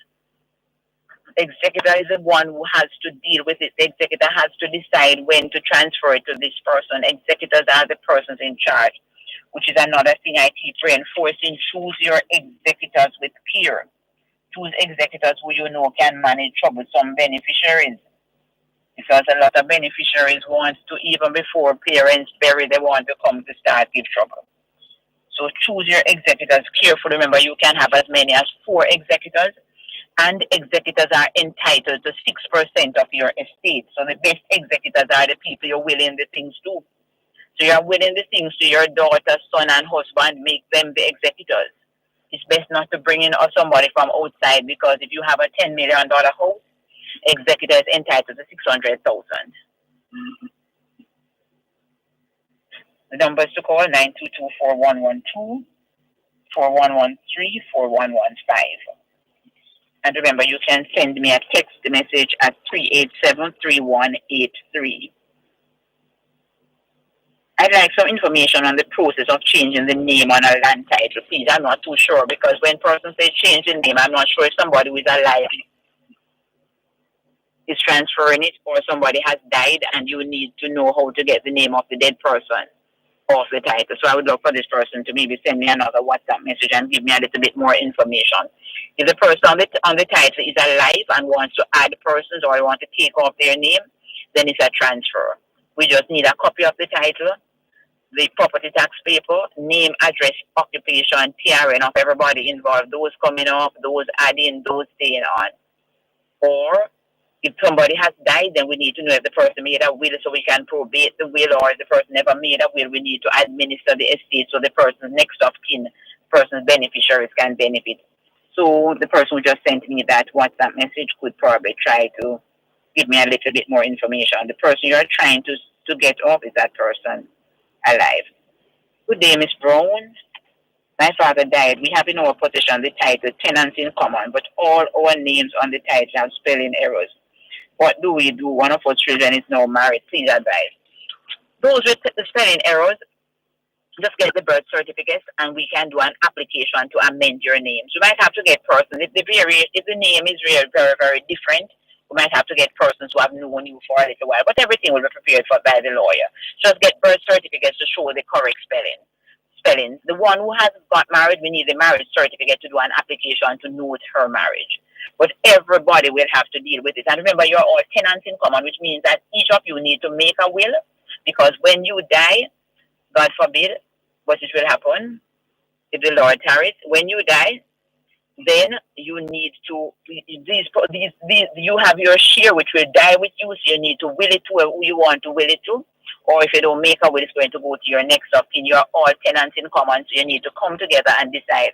But the names that are wrongly spelled, we can easily correct those by doing applications to amend the names. And the one who is married will do an application to note your marriage, so the new name will now be the name that is relevant. The numbers, well, we are up very nearly at the end of the program, and I want to encourage my listeners. What am I saying to us this afternoon? What I've always been saying. If you don't have a title for the little piece of land you're on, start with a survey. Survey it and we'll title it. If you are on it for more than 7 years, it's easier to title if it's just a little piece of it. But we want to encourage everybody. When you have a title, you have power. You can walk into a bank with it. You can borrow money. You can, you know your area, the area of the land, the size of the land, where the land is located, where the boundaries are. All of those will be well defined when you have your proper registered title. And nobody can come and say you are not the owner. The only way they can defeat your title is to show fraud, to show that you got the title by fraud. So your mother gave you that little piece, or your father gave you that little piece, or you bought that little piece for yourself. You have put up your little house on it, or you have been on it for 12 years because you went on it years ago. Survey the piece and let us title it for you. When you have title, you have authority. You have proper documentation to show that this is the piece of the rock is yours. Remember, before I even forget, a lot of the listeners cannot afford a lawyer. And I always mention that there's a legal aid clinic at Bethel Baptist Church in Halfway Street, that's 6 Hope Road, just across from the Brooklyn supermarket, a little above the park, the Bethel Baptist Church in Halfway Street. I am on duty this Saturday from 10 o'clock. So those who can't afford a lawyer, the fee at the legal aid is just $500. So you can't afford a lawyer, the legal aid is on every Saturday. I know I'm on this Saturday. I know Miss Finley is on sometime next month as well. But this Saturday is my time at 10 o'clock. So you can't afford a lawyer. You may come to the legal aid clinic at Bethel Baptist Church in Halfway Tree on Saturday morning between 10 and 12. And I believe you get the same quality service. It's just that the fee. But some of you, we have to give back because too much is given. Much more is required. Remember that we'll be in Ocherios this Thursday in the Ocherios office in the JN building at about 10 o'clock or around that time. So you please call us to set an appointment. Or you can call us in our office in Winchester Business Center, 908-1950. Or just give me a call on my WhatsApp number, 387-3183. Thanks to Dave, thanks to Dervan, and thanks to Adrian, and thanks to you, our listeners. We look forward to sharing again with you next week on Land Solutions. Have a good day.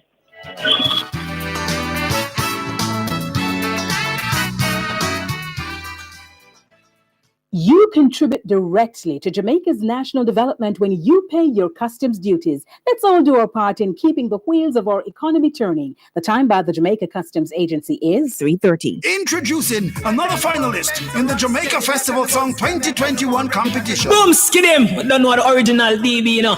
My song name. Love Jamaica, my land. You ready? We're one of the richest culture in the entire world. You see that little island here? No people know you. You see that island? Sure.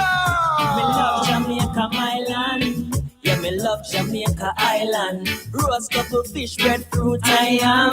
Sure, breadfruit I am. Link the jerk man, fling the chicken on the pan. You better put that chicken on the pan, come and need some. Now available for download on most digital platforms. Oh, you remember Chaka Stan, spin the and fly.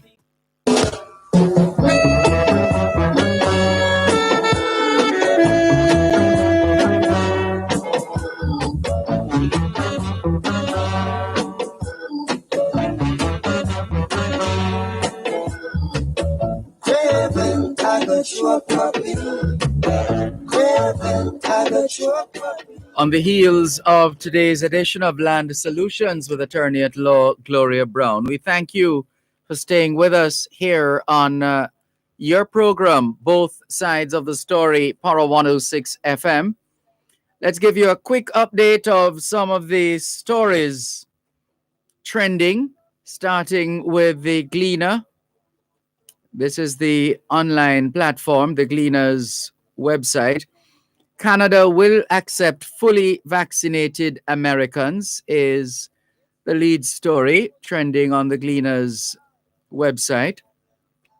Canada announced today it would begin letting fully vaccinated United States citizens into Canada on August 9 and those from the rest of the world on September 7. Officials say the 14-day quarantine requirement will be waived as of August 9 for eligible travelers who are currently residing in the United States and have received a full course of a COVID-19 vaccine approved for use in Canada. The Public Safety Minister Bill Blair, who said he spoke with U.S. Homeland Security Secretary Alejandro Mayorkas on Friday, said the U.S. has not yet indicated any plan to change current restrictions at the land border. Canadians are able to fly into the United States with a negative COVID-19 test. Asked in Washington if the U.S. would reciprocate, the White House Press Secretary Jen Psaki said, "We're not continuing to review." In fact, she says, "We are continuing to review our travel restrictions. Any decisions about resuming travel will be guided by our public health and medical experts." And the story goes on. You can read more on the Gleaner's website. Here's the tragedy of a 4-year-old boy dying after severe beating. A 4-year-old boy died at hospital yesterday, hours after he was beaten, allegedly with a piece of stick, by his stepfather. Why did his stepfather beat him with a stick? Because he was eating slowly. I mean, really? Seriously? I know we have a tendency in Jamaica, and it's been that way for forever, where we like to rush children. Eat up, man, eat up. Eat up. Look, why you there? Why you do at the table so long from when me give the food? And you still eat. It really is unfair. I mean, children, people in general eat at different, and not to mention children. Whether they like it or not, they are going to be fooling around with the food, one way or another. And we have this way of brutalizing children, just trying to get them to eat up, hurrying them to eat. Why do we do that? They have their own pace, and they have their own appreciation or lack thereof for whatever we would have given them to eat. But come on, man. How do you get to a point where you end up beating a child to death because the child was eating slowly? What kind of ignorance is that? Too much violence, too much violence. And this is why there has been the push and ultimately the decision to discontinue corporal punishment, because some of us just love to beat. We just love to beat picnic. That's that. It doesn't have to be that way. There is another way. There is another way. And so this tragic story of the 4-year-old boy who died at hospital yesterday, hours after he was beaten allegedly with a piece of stick by his stepfather for eating slowly. That's the information from the police. He has been identified as Nashawn Brown, who resided with his mother and stepfather at Willowdene in Spanish Town, St. Catherine. Both adults were later questioned by detectives, after which the stepfather was taken into custody. The police confirmed through its information arm, the Corporate Communication Unit, CCU, that they were awaiting the results of the post-mortem to see if there was enough, or there is enough, to lay charges. What a tragedy. What a tragedy. Former chief minister in Montserrat imprisoned for 15 months. That's a story coming in from the region. The High Court today sentenced former chief minister David Brandt to 15 months in prison after he had earlier been found guilty on 6 counts of sexual exploitation and 1 count of perverting the course of justice. The court had set sentencing for July 14 for Brandt, who had originally been charged with 7 counts of sexual exploitation, but the jury could not reach a decision on the first count. He had been remanded since the end of trial on June 30. The case against the prominent attorney dates back to September 18, 2015, when Brandt was initially arrested and charged with 1 count of unlawful sexual intercourse with a minor in 2010. In 2015, he was charged with conspiracy to have sex with a minor due to developments that took place between April and September of 2015. Brandt had always maintained his innocence and said that my day in court will show that that is the case and that I am innocent. These allegations that have been brought against me are totally false, he said. But in November 2018, Brandt, who served as chief minister from 1997 to 2001, was taken into custody by local police, assisted by members of the United Kingdom's National Crime Agency, and several charges were laid against him, including 2 counts of child sexual exploitation and 1 of perverting the course of justice. And in the midst of that 1997, the 1997 volcanic devastation, Brandt assumed the position of chief minister and later retired from active politics in 2001. And the story goes on. You can read on. The law must always take precedence. The rule of law. Doesn't matter who the person is. As Bob Marley said, I don't care who the guy is.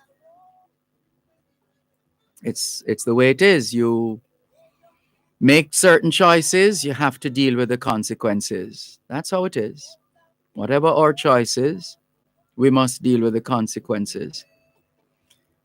85 new COVID-19 cases, 2 more deaths. That's another of the stories trending on the Gleaner's website. Jamaica has recorded 2 more COVID-19 fatalities, pushing the tally to 1,157. The deceased are a 92-year-old woman from Hanover and a 68-year-old woman from St. Anne. Condolences to their families, friends, colleagues, neighbors. Meanwhile, there were 85 new cases with ages ranging from 65 days to 92 years, pushing the total to 51,220, with 3,014 being active. Of the new cases, 54 are women and 31 men. UK opts not to vaccinate most under 18s against COVID-19. The British government decided today not to inoculate most children and teenagers against COVID-19 until more data on the available vaccines becomes available. Children as young as 12 with severe neurodisabilities, Down syndrome, immunosuppression, and multi or severe learning disabilities, as well as those who are household contacts of individuals who are immunosuppressed, will be eligible for vaccination, the government said. The decision to hold off giving shots for most people under 18 was based on the recommendation of an expert advisory panel. The Joint Committee on Vaccination and Immunization said the health benefits of universal vaccination don't outweigh the risks for most young people who typically suffer only mild symptoms of the virus. You can go to the Gleaner's online platform and read more. Education Ministry announces PEP results helplines. And yes, we've been hearing the complaints the bewilderment. We've been hearing of parents and their children crying, just not being able to reconcile the general level of learning of their child or children with the actual placement of their child or children. And it is good that the ministry has announced these helplines. Because personally, I mean, I glanced at one of the results sheets for a student, and I don't get it. I don't understand it actually. But it's good that there are helplines. Education Ministry announces PEP results helplines. The Ministry of Education is encouraging parents and or guardians to call its helplines as well as its regional offices in the event they need help in accessing and printing their child's primary exit profile PEP 2021 results. Parents and or guardians can call the Educate Jamaica helplines. Parents and guardians, you have questions, REPEP, here are the helplines for you.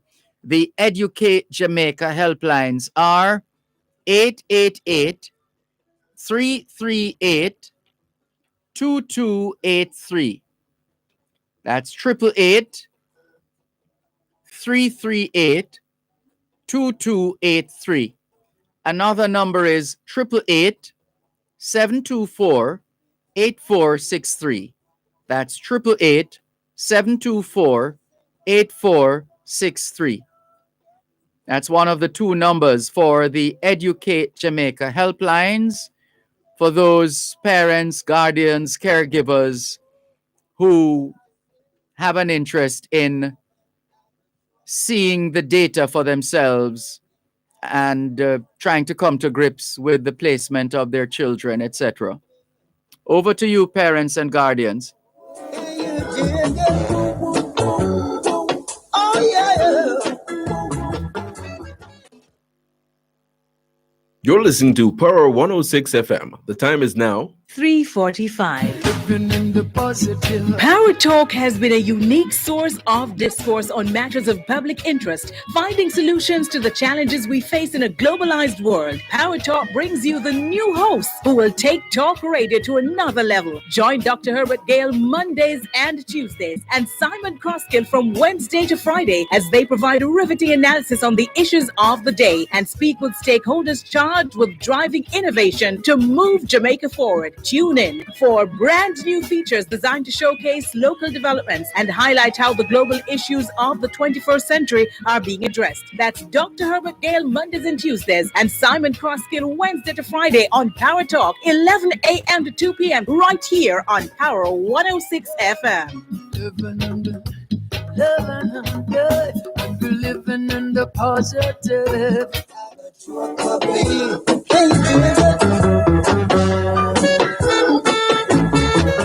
Thanks a lot for staying with us here on both sides of the story. Power 106 FM, still streaming live on the Gleaners website, go-jamaica.com, live on your smart devices all over the world. Hello to Quincy Brown. Good afternoon to you, Quincy Brown in the Cayman Islands. Always good to have you on board. Inez Campbell Brown in Bridgeport, Connecticut is on as well. So too, Junior Jabari, who says, good afternoon. Sorry for not saying it earlier. I have been watching, listening from the start. LOL, just busy at work. Busy is good, Junior Jabari. He says, what madness. You beat a child, resulting in his or her death because of eating too slow. This is a new low, says Junior Jabari. Indeed it is. It is a tragedy. It is a tragedy. We hope that other parents and guardians listening will take stock of how they have been responding to their children eating slowly. What a thing. Can you imagine? Another story that's trending in the Gleaner. Arnaldo Brown given lifeline in church lawsuit. The defense for former Foreign Affairs State Minister Arnaldo Brown says Pastor Boswell Raymond of Harvest Tabernacle is to be held accountable for a land deal that went sour as he had reportedly tendered a bad check and was delinquent in his payments. The church and the former St. Catherine East Central Member of Parliament have been embroiled in a court battle since 2018 after National Commercial Bank, NCB, foreclosed on 2 properties that the church had agreed to purchase from property owner Colin Jackson. You can read more in the Gleaner's online platform. And while everybody else is panicking, Maxine Henry Wilson, who chairs the PNP's Unity Committee, says no panic. Chair of the People's National Party PNP Unity Committee, Maxine Henry Wilson, has conceded that Friday's mass resignations have set back the campaign to heal the political wounds that have persisted from the 2 most recent internal... Where's the rest of this story? The 2 most recent...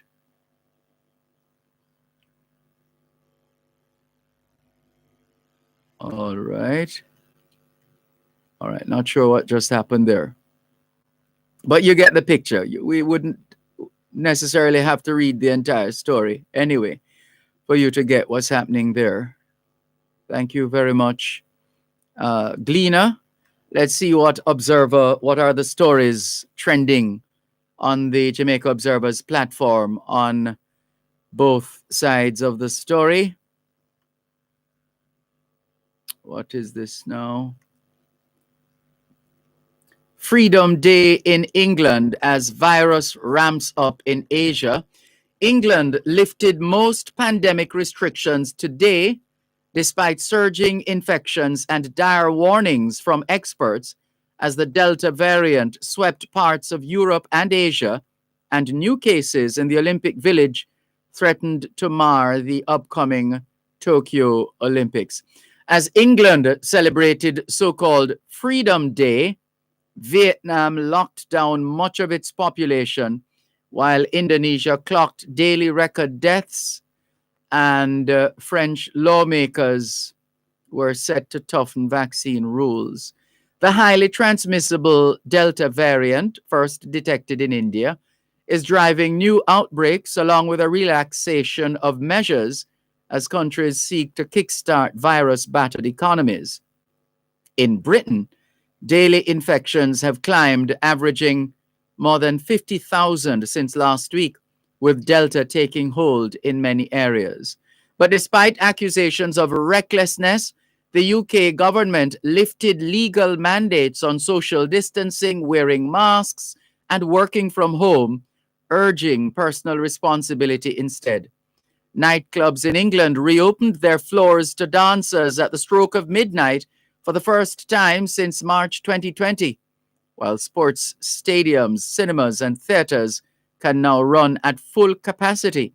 But Prime Minister Boris Johnson announced that nightclubbers will have to prove they are fully vaccinated against coronavirus.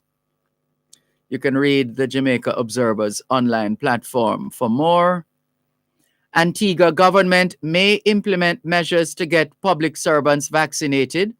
Prime Minister Gaston Brown has warned public servants in Antigua who fail to take a vaccine against the coronavirus COVID-19 that they will be subject to regular testing at their own cost.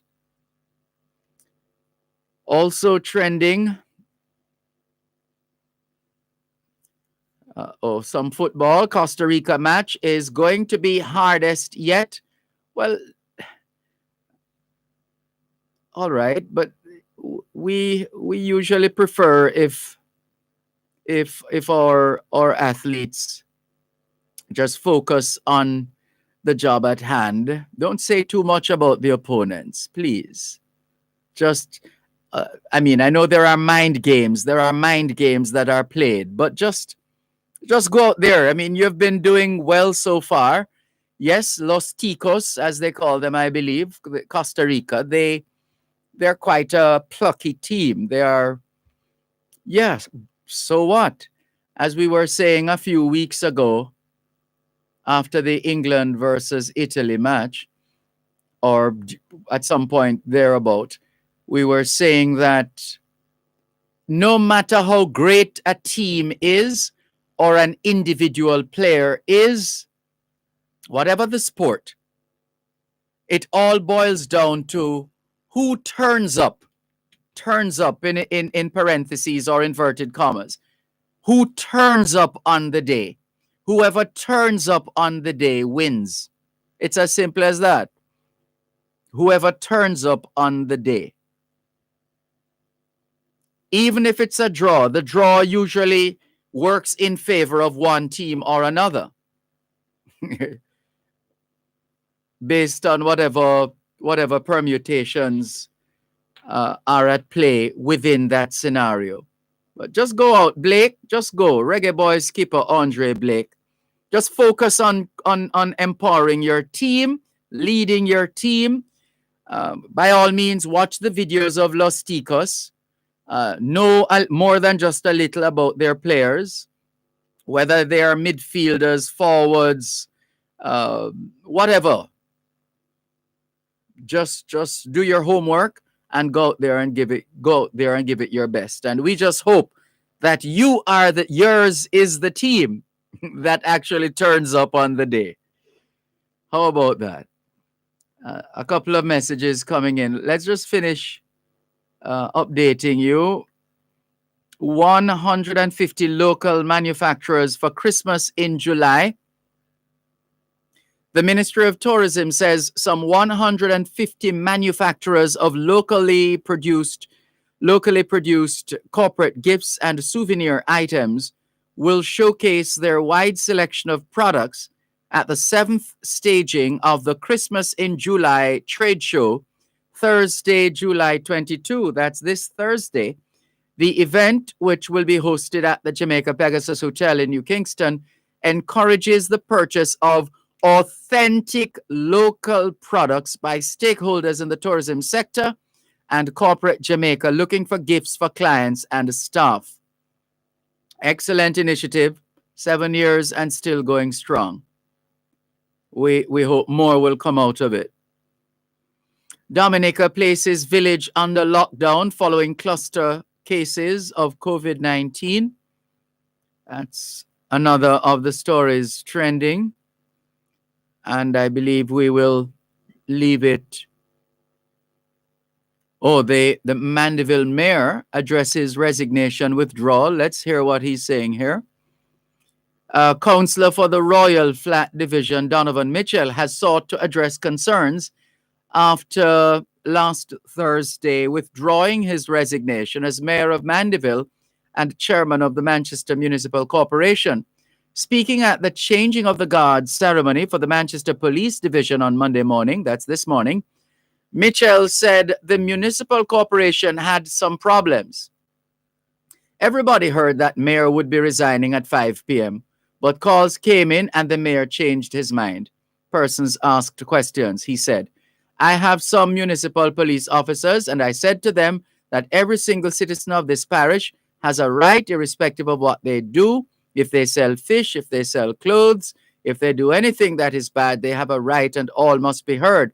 We had some problems. I think I did put some things in place. Some persons won't be too happy with it. So I said to them, I'll step back if you think that I'm not capable enough of managing, he said. Sense prevailed and they said, listen, my boss, that is not what we mean. So you need to stay so that we can have things done properly, he added. Yeah. Thank you very much, Jamaica Observer, for these updates.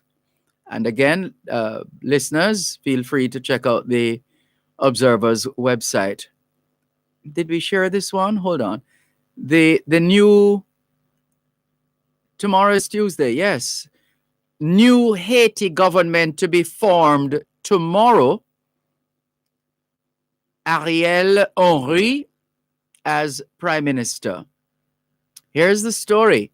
Haiti's interim Prime Minister, Claude Joseph, who has run the country following the assassination of President Jovenel Moïse, will step down and a new government will be formed with Ariel Henry as the new Prime Minister. Henry had been tapped by Moïse in the days before the president was shot dead in his home in Port-au-Prince in the early hours of July 7. Joseph will return to his former post as foreign minister in the new government, which will be installed on Tuesday, that's tomorrow, said a government official close to the prime minister's office. And Jovenel Moïse's funeral will take place on Friday, this Friday. Let's see. Yeah, so those are some of the stories doing the rounds on the Jamaica Observer's website. You can check that out. Let's see. Let's go to Loop News and see what's trending there before we check in with some of those who have just joined us. Golding says, Holness afraid to call local government polls. Sounds like the usual cat and mouse play that political leaders are engaged in. Nothing new there. The Prime Minister has said no election this year, no local government election. But on the basis of a similar pronouncement before the calling of the general election, Mr. Golding says Mr. Holness cannot be trusted. Anger as French protesters compare vaccines to Nazi horrors. COVID pass apartheid, they're calling it. Let's come back with more in just a moment. At Wellington Dental, they offer cleaning, filling, whitening, and other services for the entire family. The time by Wellington Dental is 4 o'clock.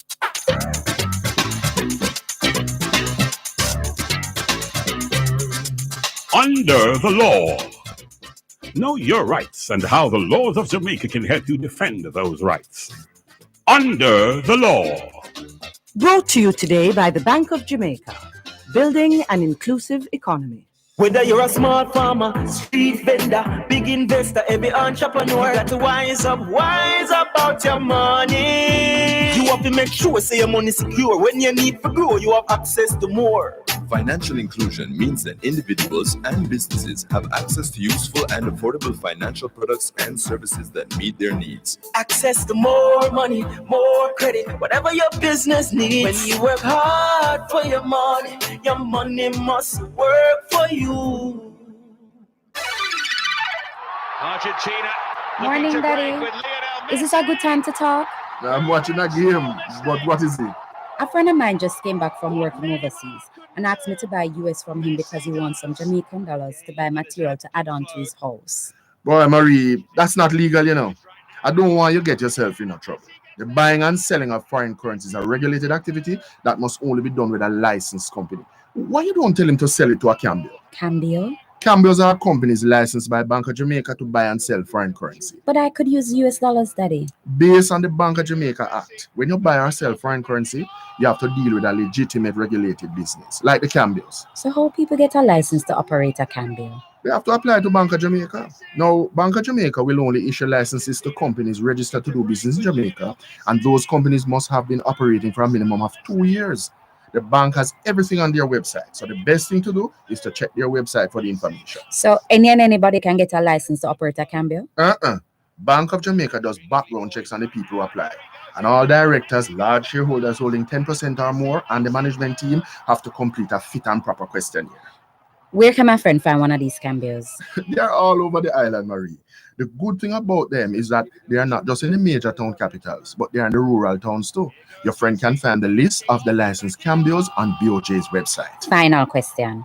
Why does one have to apply to Bank of Jamaica for a cambio license? Well, it's really the Minister of Finance that has the power to issue a license to cambios, but he has given the Bank of Jamaica that authority.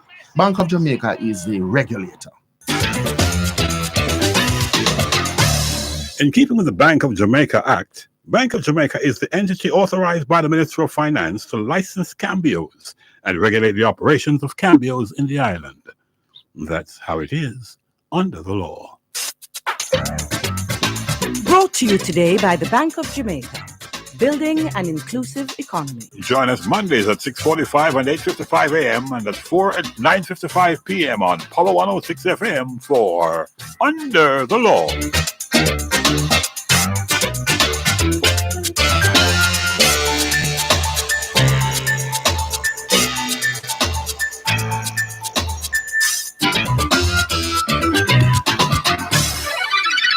Introducing another finalist in the Jamaica Festival Song 2021 competition. Hello, Jamaica. Hello, world. My name is Everton Pessoa.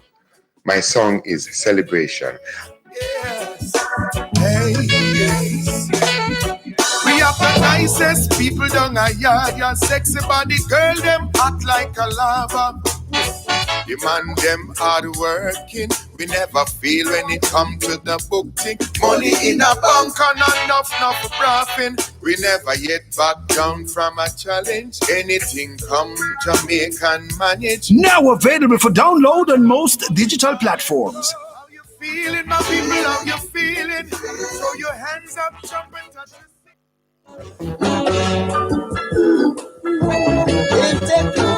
Que hora es en espagnol? Son las 4:04. Quelle heure est-il en français? Il est 4:04. 现在几点了？4:04分.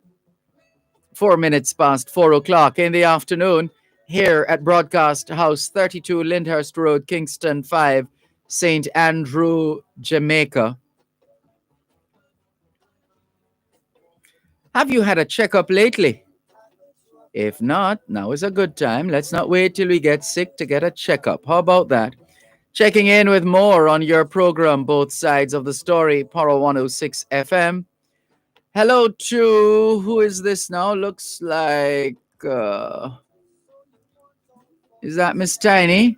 Tiny Beckles in Toronto, Canada says to Beverline, remember that fully vaccinated people do not prevent you, or being a fully vaccinated person does not prevent you from having or catching COVID-19. And then Miss Tiny says, furthermore, the benefit of the vaccine is that if you happen to get the COVID-19, you have a better chance of not getting seriously ill. Thank you, Miss Tiny, for your messages. Olga Hollingshead says, good afternoon, Sir Dervan, Malcolm, and all your listening family and friends everywhere. God bless you all and have a great day. Same to you, Olga Hollingshead. Don't jinx it, says Junior Jabari. Is that in relation to the football, perhaps? And Junior Jabari is asking, Moise's wife is eligible to become president? Not that we're aware of, Junior Jabari. But we will know by tomorrow. A new government should be installed in Haiti tomorrow. That's the word. We wish the people of Haiti well. All the very best. Continuing with more on your program, Both Sides of the Story, Power 106 FM. Still streaming live on the Gleaners website, go-jamaica.com. Let's see. This message says, hey, Dervan, what's up? Oh, Nicole. Oh, Nicole. I'm seeing you, Nicole. All right, we'll respond. We'll message you. Solji in Massachusetts says, greetings to you, Sir D, and to the ones and ones tuned in on this day. Thank you very much, Solji in Massachusetts. Clarky Bless in Huntstown, St. Mary says, good afternoon, Mr. Malcolm. Happy Monday to you and your listeners. With regard to the crisis now facing the People's National Party, the principles and objectives of the party were formed for the People's National Party. Now we are hearing about one PNP and Rise United. You cannot have a party within a party. The leader will have to get rid of the two rivals and return to the People's National Party. Then and only then will the unity begin. Clarky Bless in Huntstown, St. Mary. Thank you very much, Clarky Bless in Huntstown, St. Mary, for your message. And hello to Canute Lawrence. Looks like he has launched a book. Yes, Pathology of a Pandemic, a collection of poems. Well done.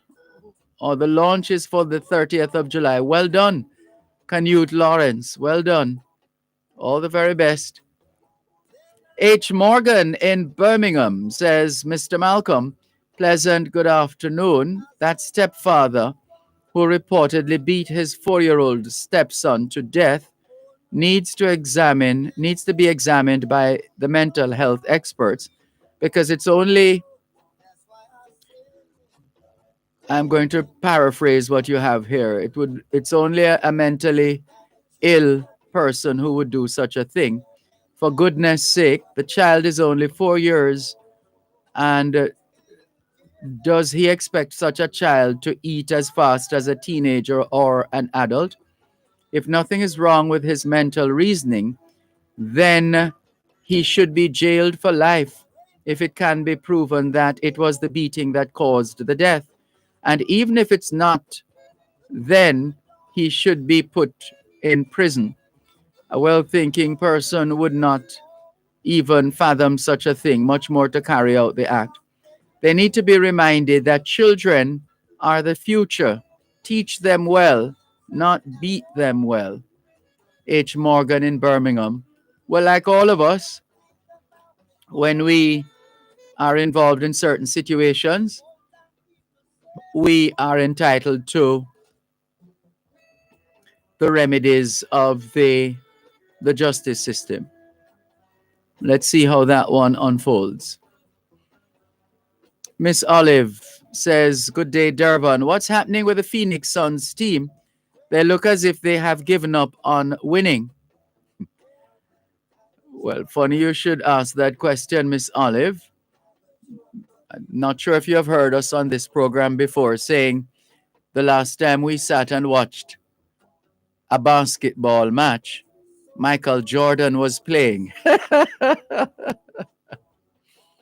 I don't know if it's a function of, I think back then, CVM used to carry basketball, and CVM being one of the two TV stations at the time.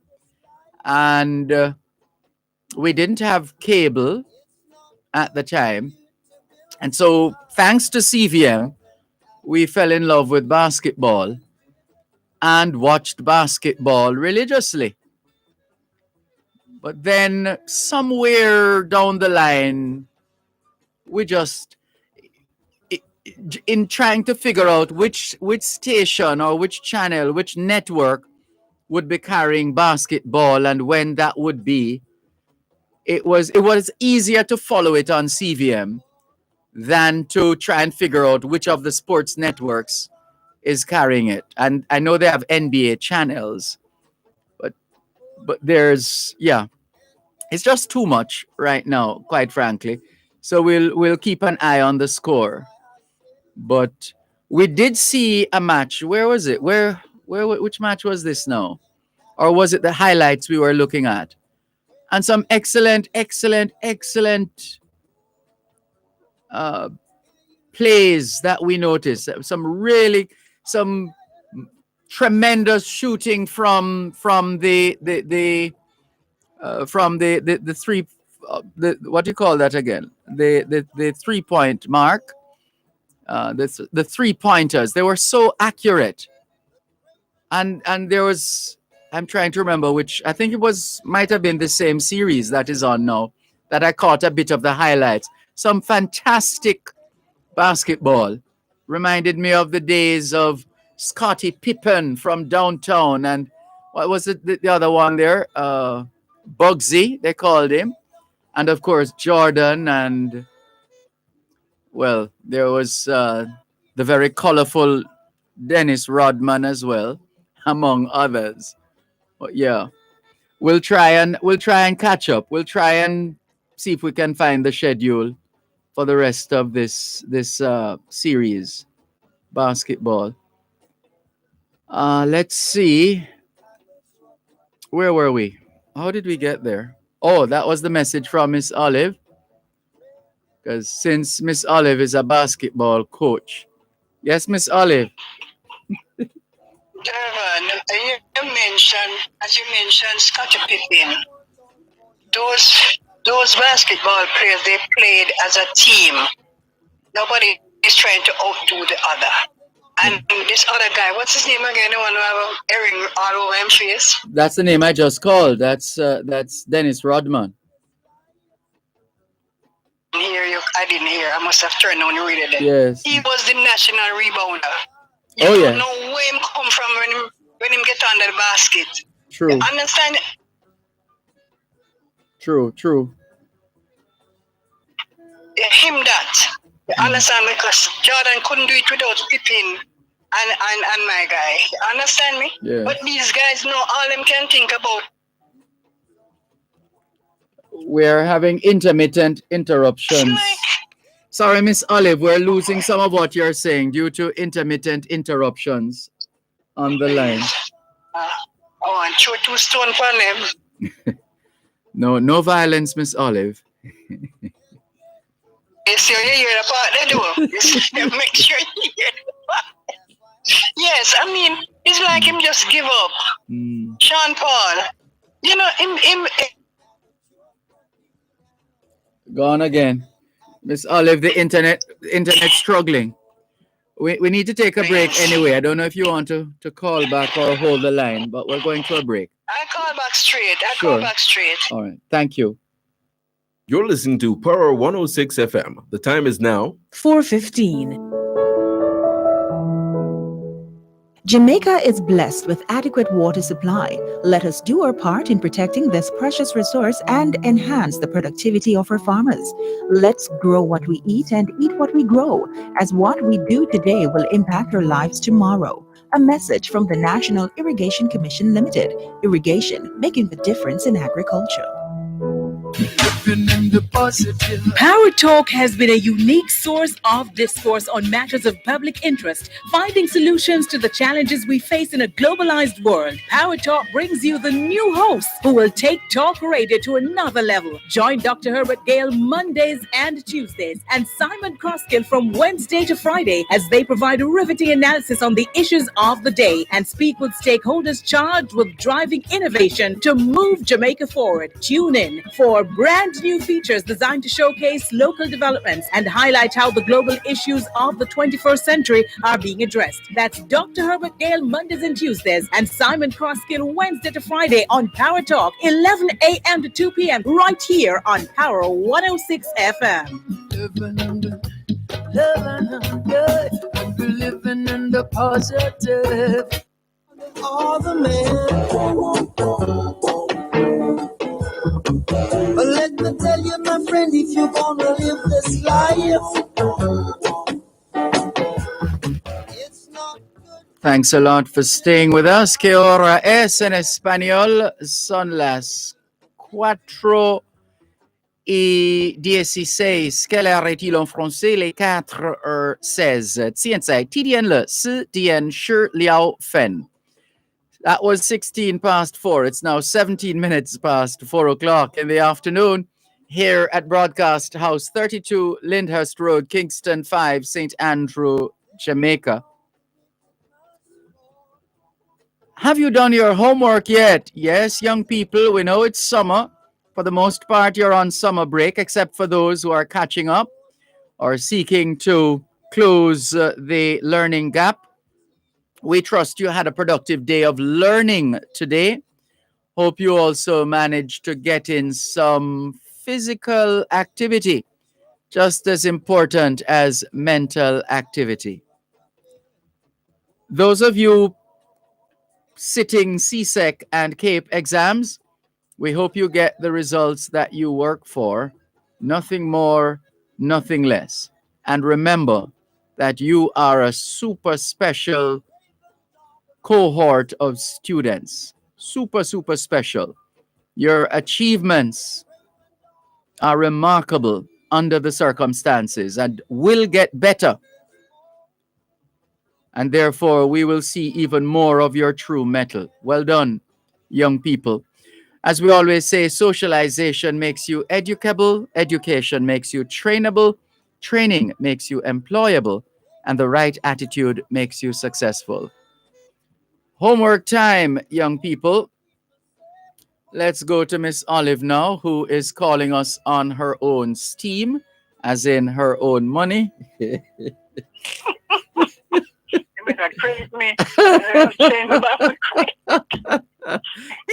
Send the bill to Power 106 FM.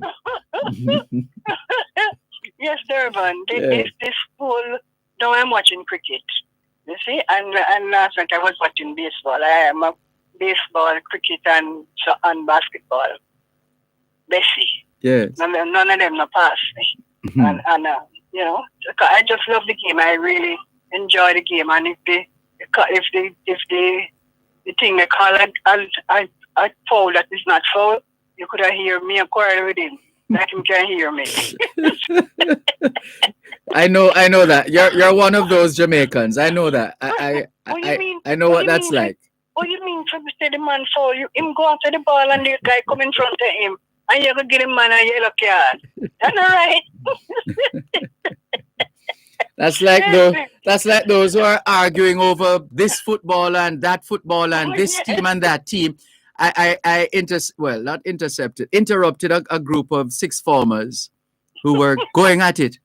And I said, I greeted them. I said, morning, young men. I said, do you realize that the people you're arguing about and almost coming to blows about don't even know you and don't know that you exist?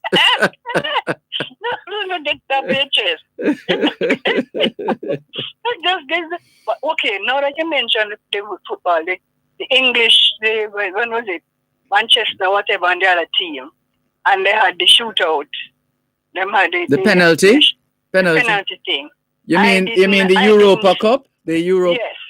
Yes, and everybody was expecting England to win. Yes. From what I gathered, but I didn't watch the game.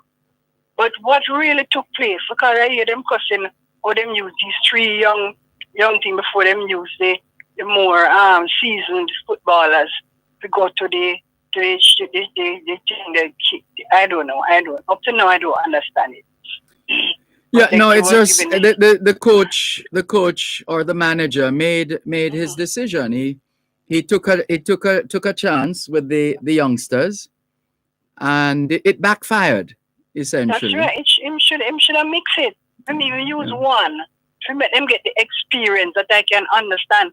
But all three of them and those who have all the experience over the years playing with both England and other football teams across the world, don't give them a chance to make them do them thing. That's what I don't understand. Anyway, that is water under the bridge. Yes, and of course there are those who were quick to seize the moment to engage in acts of racism against the part. I'm not too into that. Anytime them start with that, that's when I turn off my radio or turn on the TV or whatever. We can't bother with that. Mm-hmm. But back to the basketball thing quickly. Mm-hmm. Yeah. Sean Paul, him just when we watch, so I never even watched the game yesterday. When was it, day before yesterday? I did when I watched Saturday. the first part. Mm-hmm. Day before yesterday when I watched the first part. I just went on to something else. I couldn't bear to watch them play because all them concerned about is threes. And if them even say, okay, them go after a three, make somebody go on in the basket that if them miss, them can get the rebound. Right. That is what the other team is doing and getting all of the rebound. And the tall boy, I forget his name so long, we can't even call it. I can't stand him. Why? What the poor fella do you? Look here, him use him big self and push down thing and then him get the call to go to the basket. You think me don't notice? Well, that's from your perspective. You are the what they call you know, the couch coach or the couch umpire or the yeah. No, Dervan. No, true. Sometimes I wonder how him get the call and him use him big self and bounce the guy and use him and flash the guy and then him go up to, and then when him draw the foul and then him bounce the guy. That is not fair. Well, that is not fair. Anyway, Lord. The technology exists, you know, so they can always replay and you see what really happened. Okay, like cricket. Yeah. When them do the cricket. Mm-hmm. Yeah. Anyway, Dervan, I'm gone. All right. I catch you. Okay. All right. Take care. I was talking to my daughter this morning. Yes. And somebody at our workplace, I think she's a lawyer at Ministry of the Public Service. Yes. And she is dying every time she said, okay, Miss Olive and Dervan. That sounds like a series. Another church sister of my brother, my son, was dropping me off. So he dropped off my daughter by Hero Circle. And this lady was passing and she see Leighton. She said, hi, Brother Leighton. And Leighton said, oh, this is my mother, Olive Bell. Oh, she called Dervan all the time. Okay. So Dervan, we can't hide. You are famous. We can't hide at all. So it okay, is. Dervan, you be blessed, man. You too. Take care. Bye-bye. Bye-bye. This is your program, Both Sides of the Story, Power 106 FM, the story of Jamaicans at home and abroad. Thank you so much for joining us. Good to have you on board. Taking your calls on 876-922-4112-5. 876-922-4112-5. The text line, same as the WhatsApp number, 876-365-3346. Junior Jabari says, I love this caller in reference to Miss Olive. He's having a good laugh. Beverline in Toronto, Canada, is taking on Miss Tiny Beckles, saying, Miss Beckles, I know my question is why fully vaccinated. I know. She says, Miss Beckles, I know. My question is why fully vaccinated people coming from Jamaica paying $20,000 for PCR test. I'm regretting taking the vaccine now, she says. Careful about regrets, eh? Miss Olive calling my name, as my mother would say. Beverline, yeah, so it is. Jennifer from Kencott, Q Road to be precise, says, hello, Miss Olive. Love to hear your voice. There you go. Superstar, Miss Olive. All the best, superstar, Miss Olive. Let's go to another message. Ricardo in Glengolf, St. Catherine. Good afternoon to you too. Curtis says, good afternoon, bro, and everyone everywhere. This is, yeah, he's in reference to the allegations of the stepfather beating the child, telling the child that the child is eating too slow or too slowly.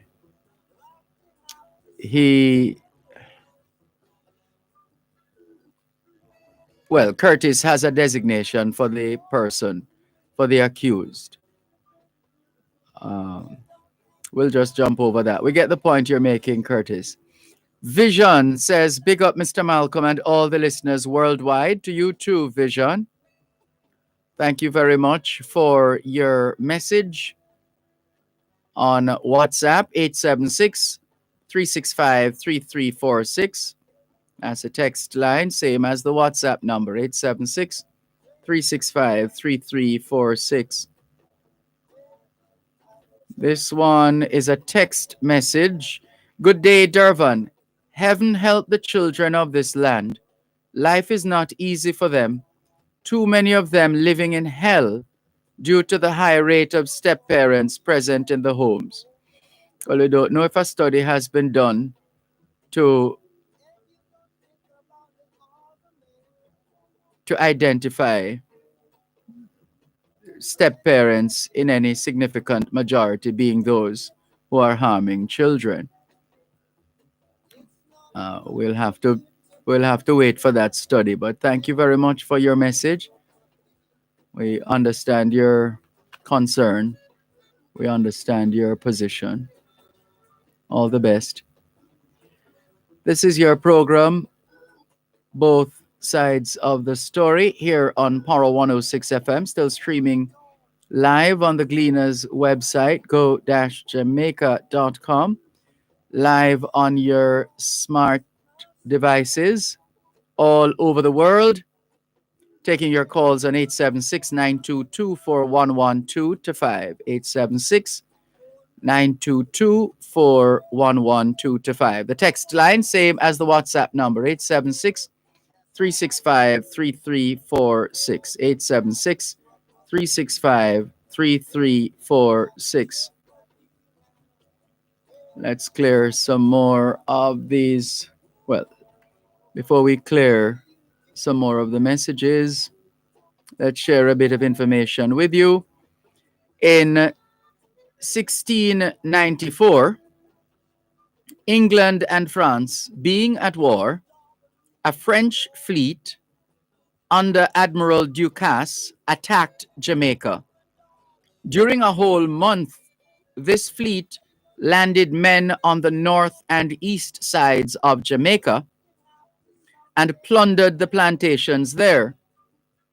On this day in 1694, 1,500 Frenchmen landed at Carlisle Bay in Clarendon. Here they were opposed by 200 colonists and some slaves. Later on, several hundred colonists arrived on the scene, and after a few days fighting, the French were driven back to their ships.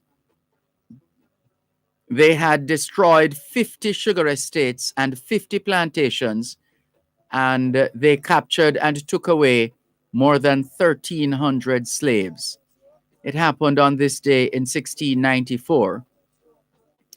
Also on this day in 1694, in fact, let's take the break and come back. Knowledge is power. Class is in session. Power 106. You're listening to Power 106 FM. The time is now 4:30. Let me tell you, my friend, if you're gonna live.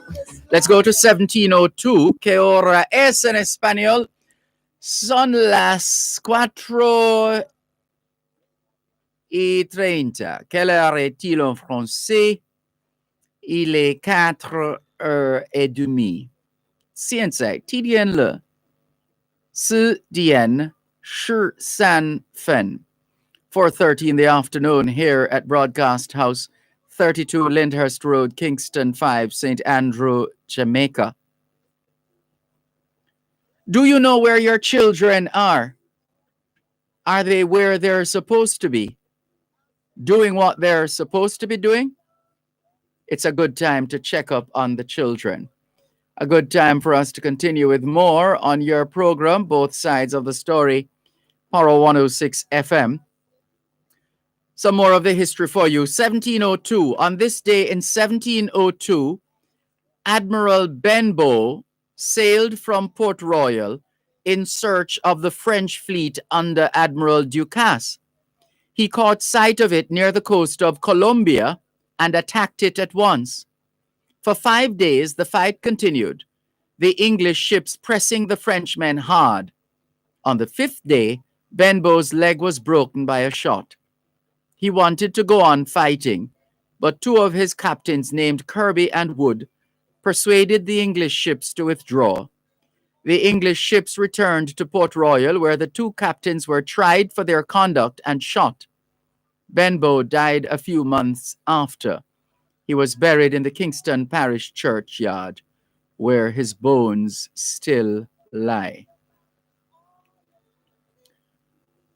On this day in the let's give you a bit of background. In the 1950s, the Tom Redcombe Avenue was built through purchased camp lands to relieve traffic congestion in crossroads. Further, land along this road was acquired from the British War Department for the construction of the headquarters of the Jamaica Library Service and the Kingston and St. Andrew Parish Library, which were opened in July 1958.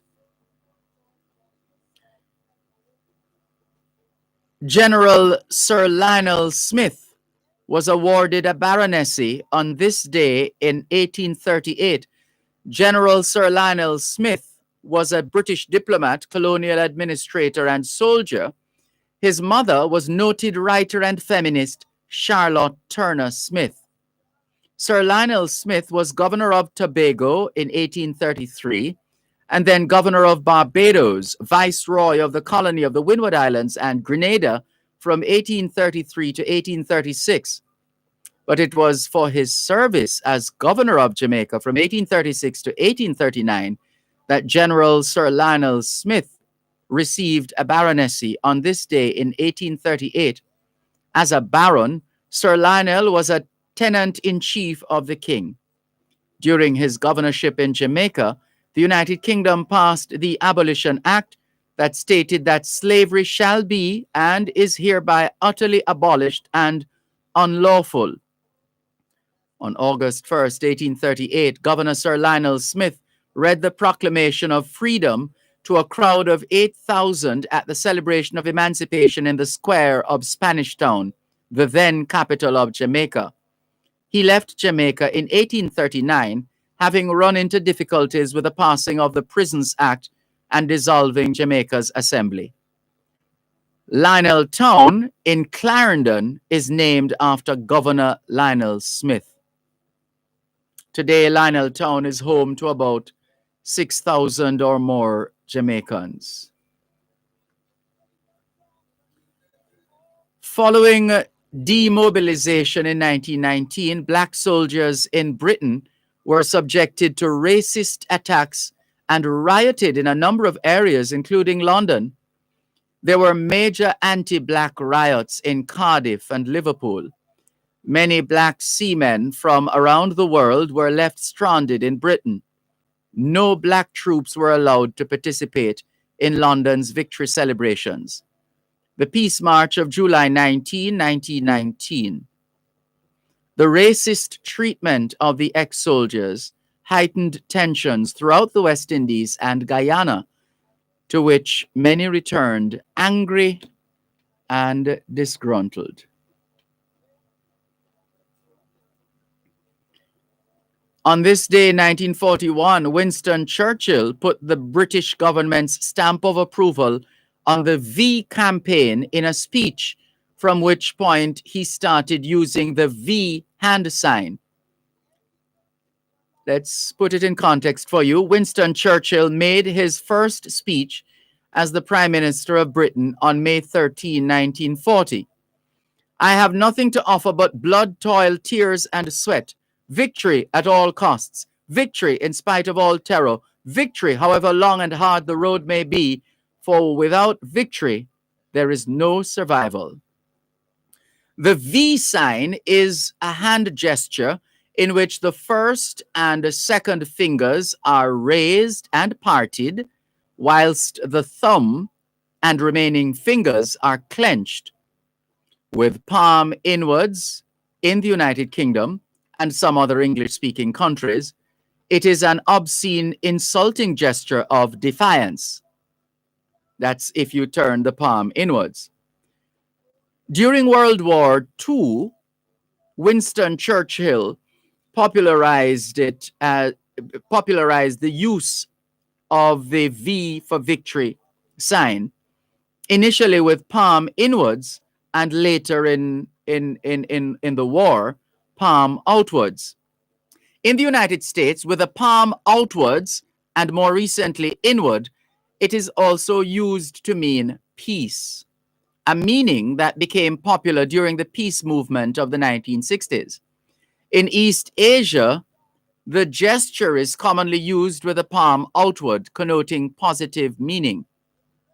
By July 1941, the emblematic use of the letter V had spread through occupied Europe.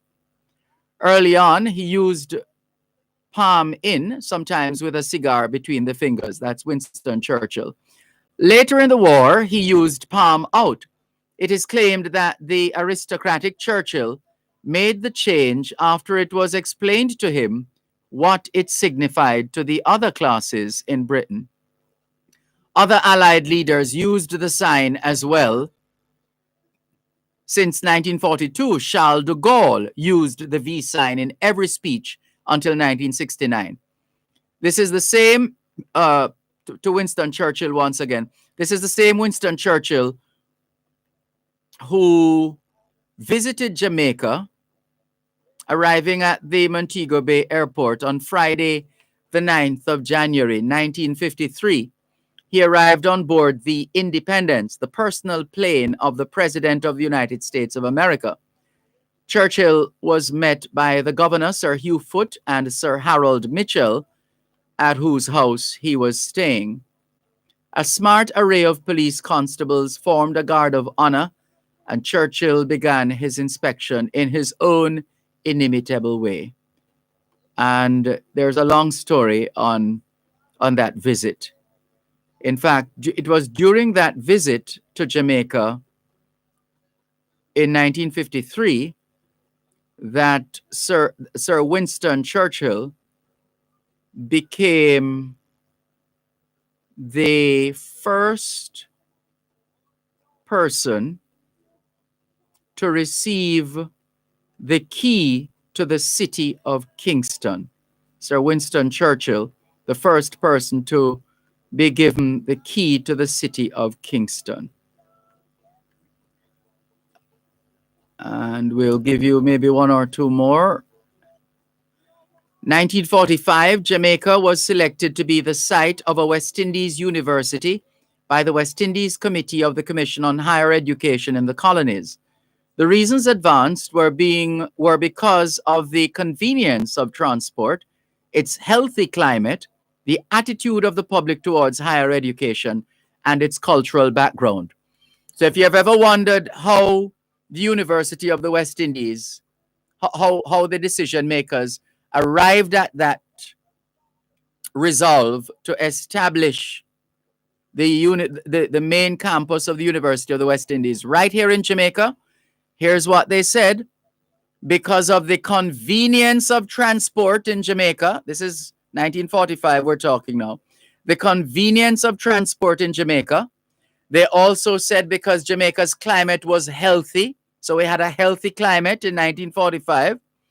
The attitude of the public, as in the people of Jamaica, towards higher education. In other words, the people of Jamaica had a very positive outlook with respect to higher education in Jamaica, and also because of Jamaica's cultural background.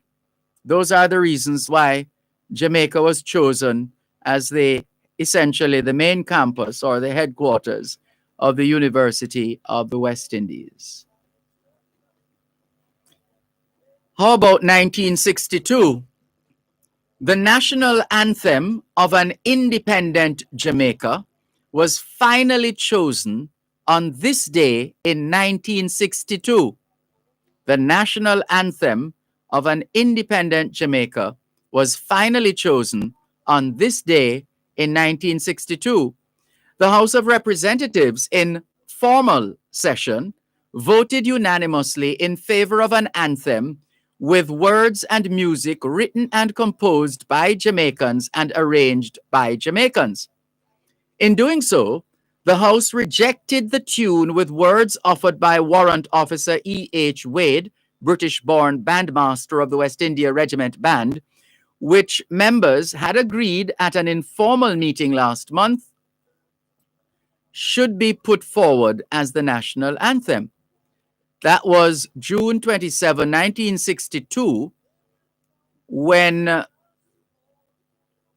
the Speaker of the House summoned members of the House of Representatives to an informal meeting at Gordon House at 2:15 p.m., although the meeting got underway at 2:30 p.m., to discuss the question of a national anthem for independent Jamaica. The House debated the matter at a sitting on Wednesday, June 20, 1962, after listening to an anthem which the government proposed should be adopted. But members of both sides of the House voiced strong dislike of the proposed anthem and adjourned to the home of Sir Alexander Bustamante, the Premier, to listen to one composed by the Honorable Robert Lightburn. There goes the great Robert Lightburn again, Minister of Trade and Industry. Political sources expected the members to decide in favor of the Lightburn composition at the meeting on this day in 1962. So what was the outcome of the meeting? The House of Representatives selected a national anthem for Jamaica, composed by Bandmaster Edward H. Wade of the West India Regiment. The meeting was closed to the press as several proposed anthems were considered before the final selection was made. The meeting closed with all members present standing and singing enthusiastically the new national anthem, formal approval of which would be moved at the next meeting of the House.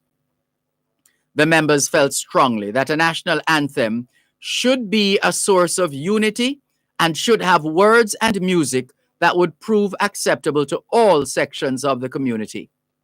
Members believed that the selection they had made had all the necessary attributes of a national anthem and would wholeheartedly be accepted as such by the public of Jamaica.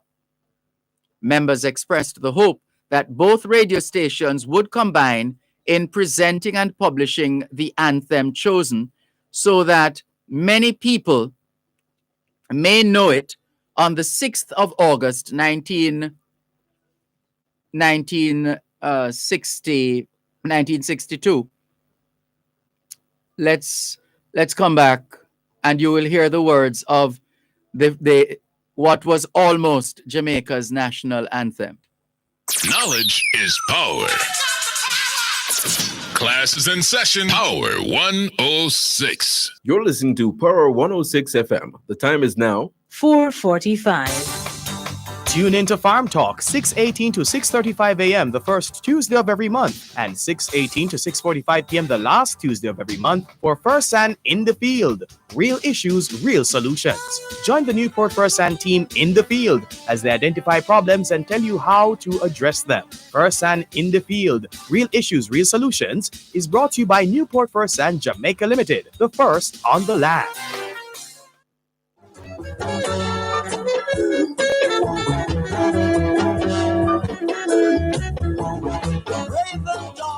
¿Qué hora es en español? Son las 5:14. Quelle heure est-il en français? Les 5:14. 现在几点了？5点加14分. 14 minutes to 5 o'clock in the afternoon here at Broadcast House, 32 Lyndhurst Road, Kingston 5, St. Andrew, Jamaica. Good afternoon to all working Jamaicans tuned in to both sides of the story here on Power 106 FM. It's a good time for us to ask ourselves, how productive have we been today? How productive have we been today? Here are the words of what almost became Jamaica's national anthem. Jamaicans, proud we stand today, our homeland fair and free. Against the foe we will defend our liberty, our island home, through years to come. Our faith in thee is sure. Jamaicans free, we're proud to be, today and evermore. Our heritage we proudly bear, from many peoples one. This island home we hold so dear, its praise be sung. Eternal Father, God of all, give us the strength to stand, steadfast and true, to meet the call. Jamaica is our land. So that almost became our national anthem. All of that actually went out the window when on this day in 1962, the present national anthem was chosen. The national anthem, which would be sung officially for the first time when Jamaica became independent on August 6th, was from words written by the Reverend Hugh Sherlock and from music composed by the Honorable Robert Lightburn, Minister of Trade and Industry, as put together and arranged by Mr. Mapletoft Poole, Kingston solicitor and musician, and Mrs. Poole. This election represents a victory for the Joint Committee of the House of Representatives, headed by the Premier, the Honorable Sir Alexander Bustamante, and that House of Representatives had previously selected the anthem that won favor with the House on this day in 1962. During a brief discussion in committee, members of the House expressed the view that this anthem had been presented under unfavorable conditions when they heard it originally in the lounge of the House. But before the sitting began, members of both chambers of the legislature heard the two anthems at St. George's Church in Kingston. Performance was by the police band as well as by an organist and singers. Mr. Norman Manley, leader of the opposition, complained during the discussion in committee that the procedure which took the matter of the anthem out of the hands of the House in formal session into other meetings was unfortunate and irregular. However, he had nothing but praise for the anthem which the House selected, a point echoed by the Honorable Edward Siaga, Minister of Development and Welfare, who emphasized that he had always been for it. And there was a Sunday Gleaner column by Mr. Siaga. The debate on the report of the committee took place in Parliament on June 21, 1962, some 6 weeks before independence. He said, "In my contribution to the debate, I bemoaned the rearrangement of the Lightburn composition, which I had heard him play on the piano at his home several times.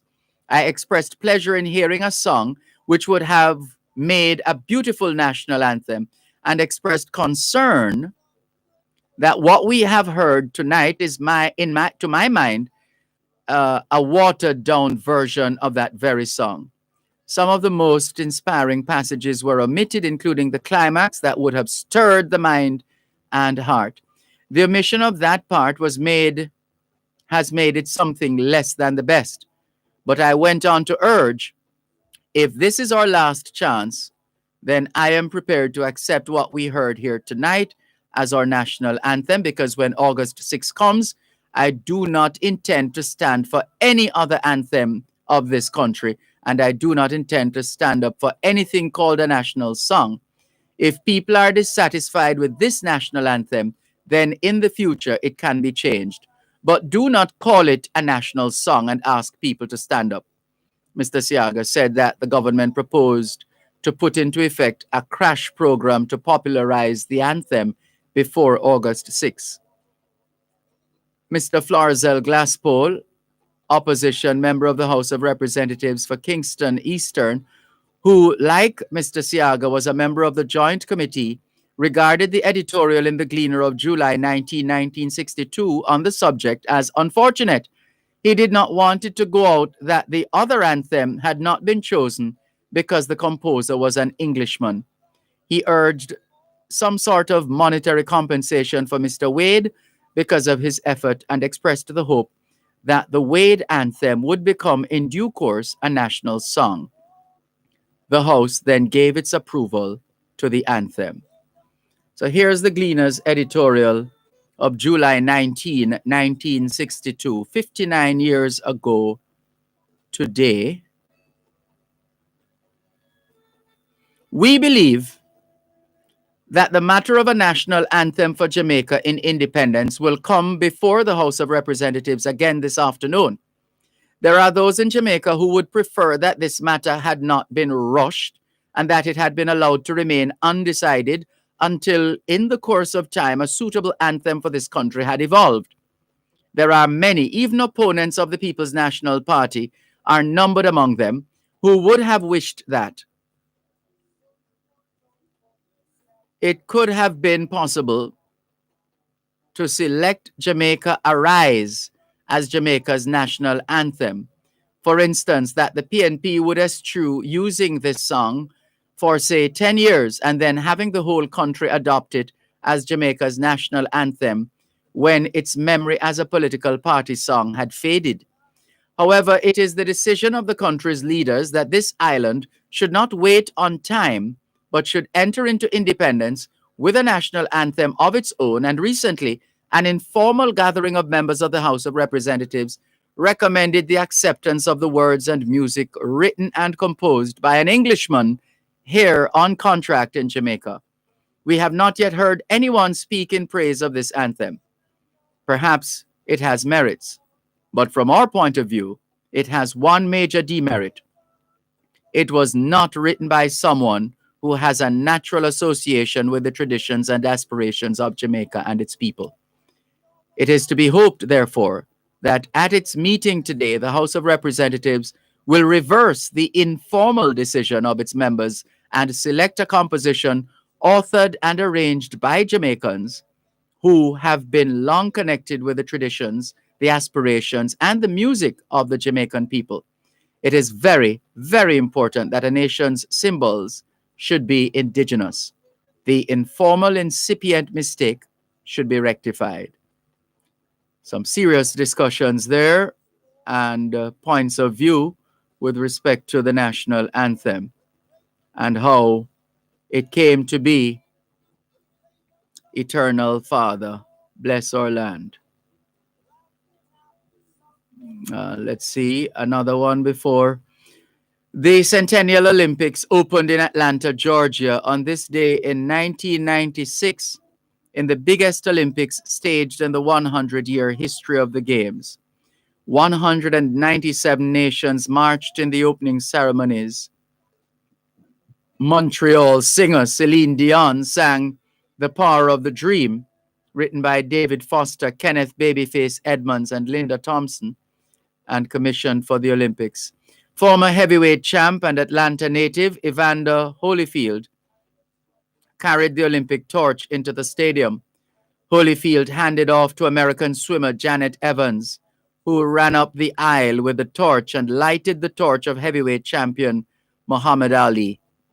Evans also swam the 800 meters in the Olympics and was talking with a German TV crew when the infamous Olympic Centennial Park bomb exploded. Remember that? It all happened in 1996. And guess what? A Jamaican was involved in the design of that Olympic stadium in Atlanta. We interviewed him a few Saturdays ago on the Jamaican Diaspora Live Online. If we were to really seriously plot on a map the ways in which Jamaica and Jamaicans have impacted the world, if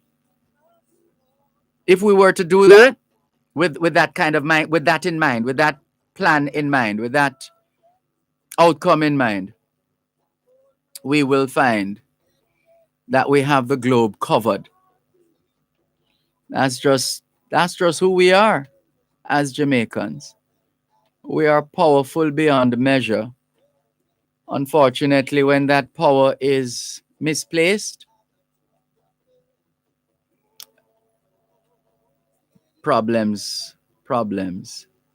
But once that power is properly positioned, oh man, Can we thank you once again for the privilege of serving you on yet another edition of your program, Both Sides of the Story, for today, Monday, the 19th of July, 2021.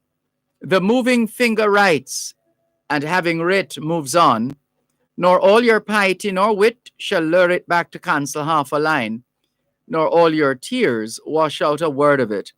All things being well, Both Sides of the Story returns tomorrow afternoon, 2 to 5. Till then, this is Dervan Malcolm reminding all of us that every day is an opportunity to do better than yesterday. Take care. So you want all for yourself alone, and you don't think about the other man. But let me tell you, my friend, if you're gonna live this life,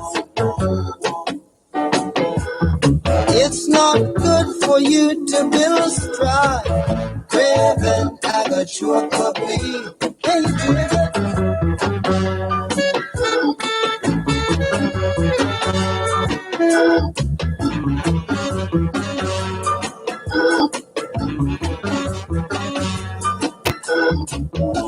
One tall, lose all. Then I know the wicked must fall. I say 1 to 1, you can't get tea. Oh no, no one tea. Oh, that's why I say, Craving, I got your puppy. Craving, I got your puppy now. Craving, I got your puppy. Oh, can you dig it? Oh yeah.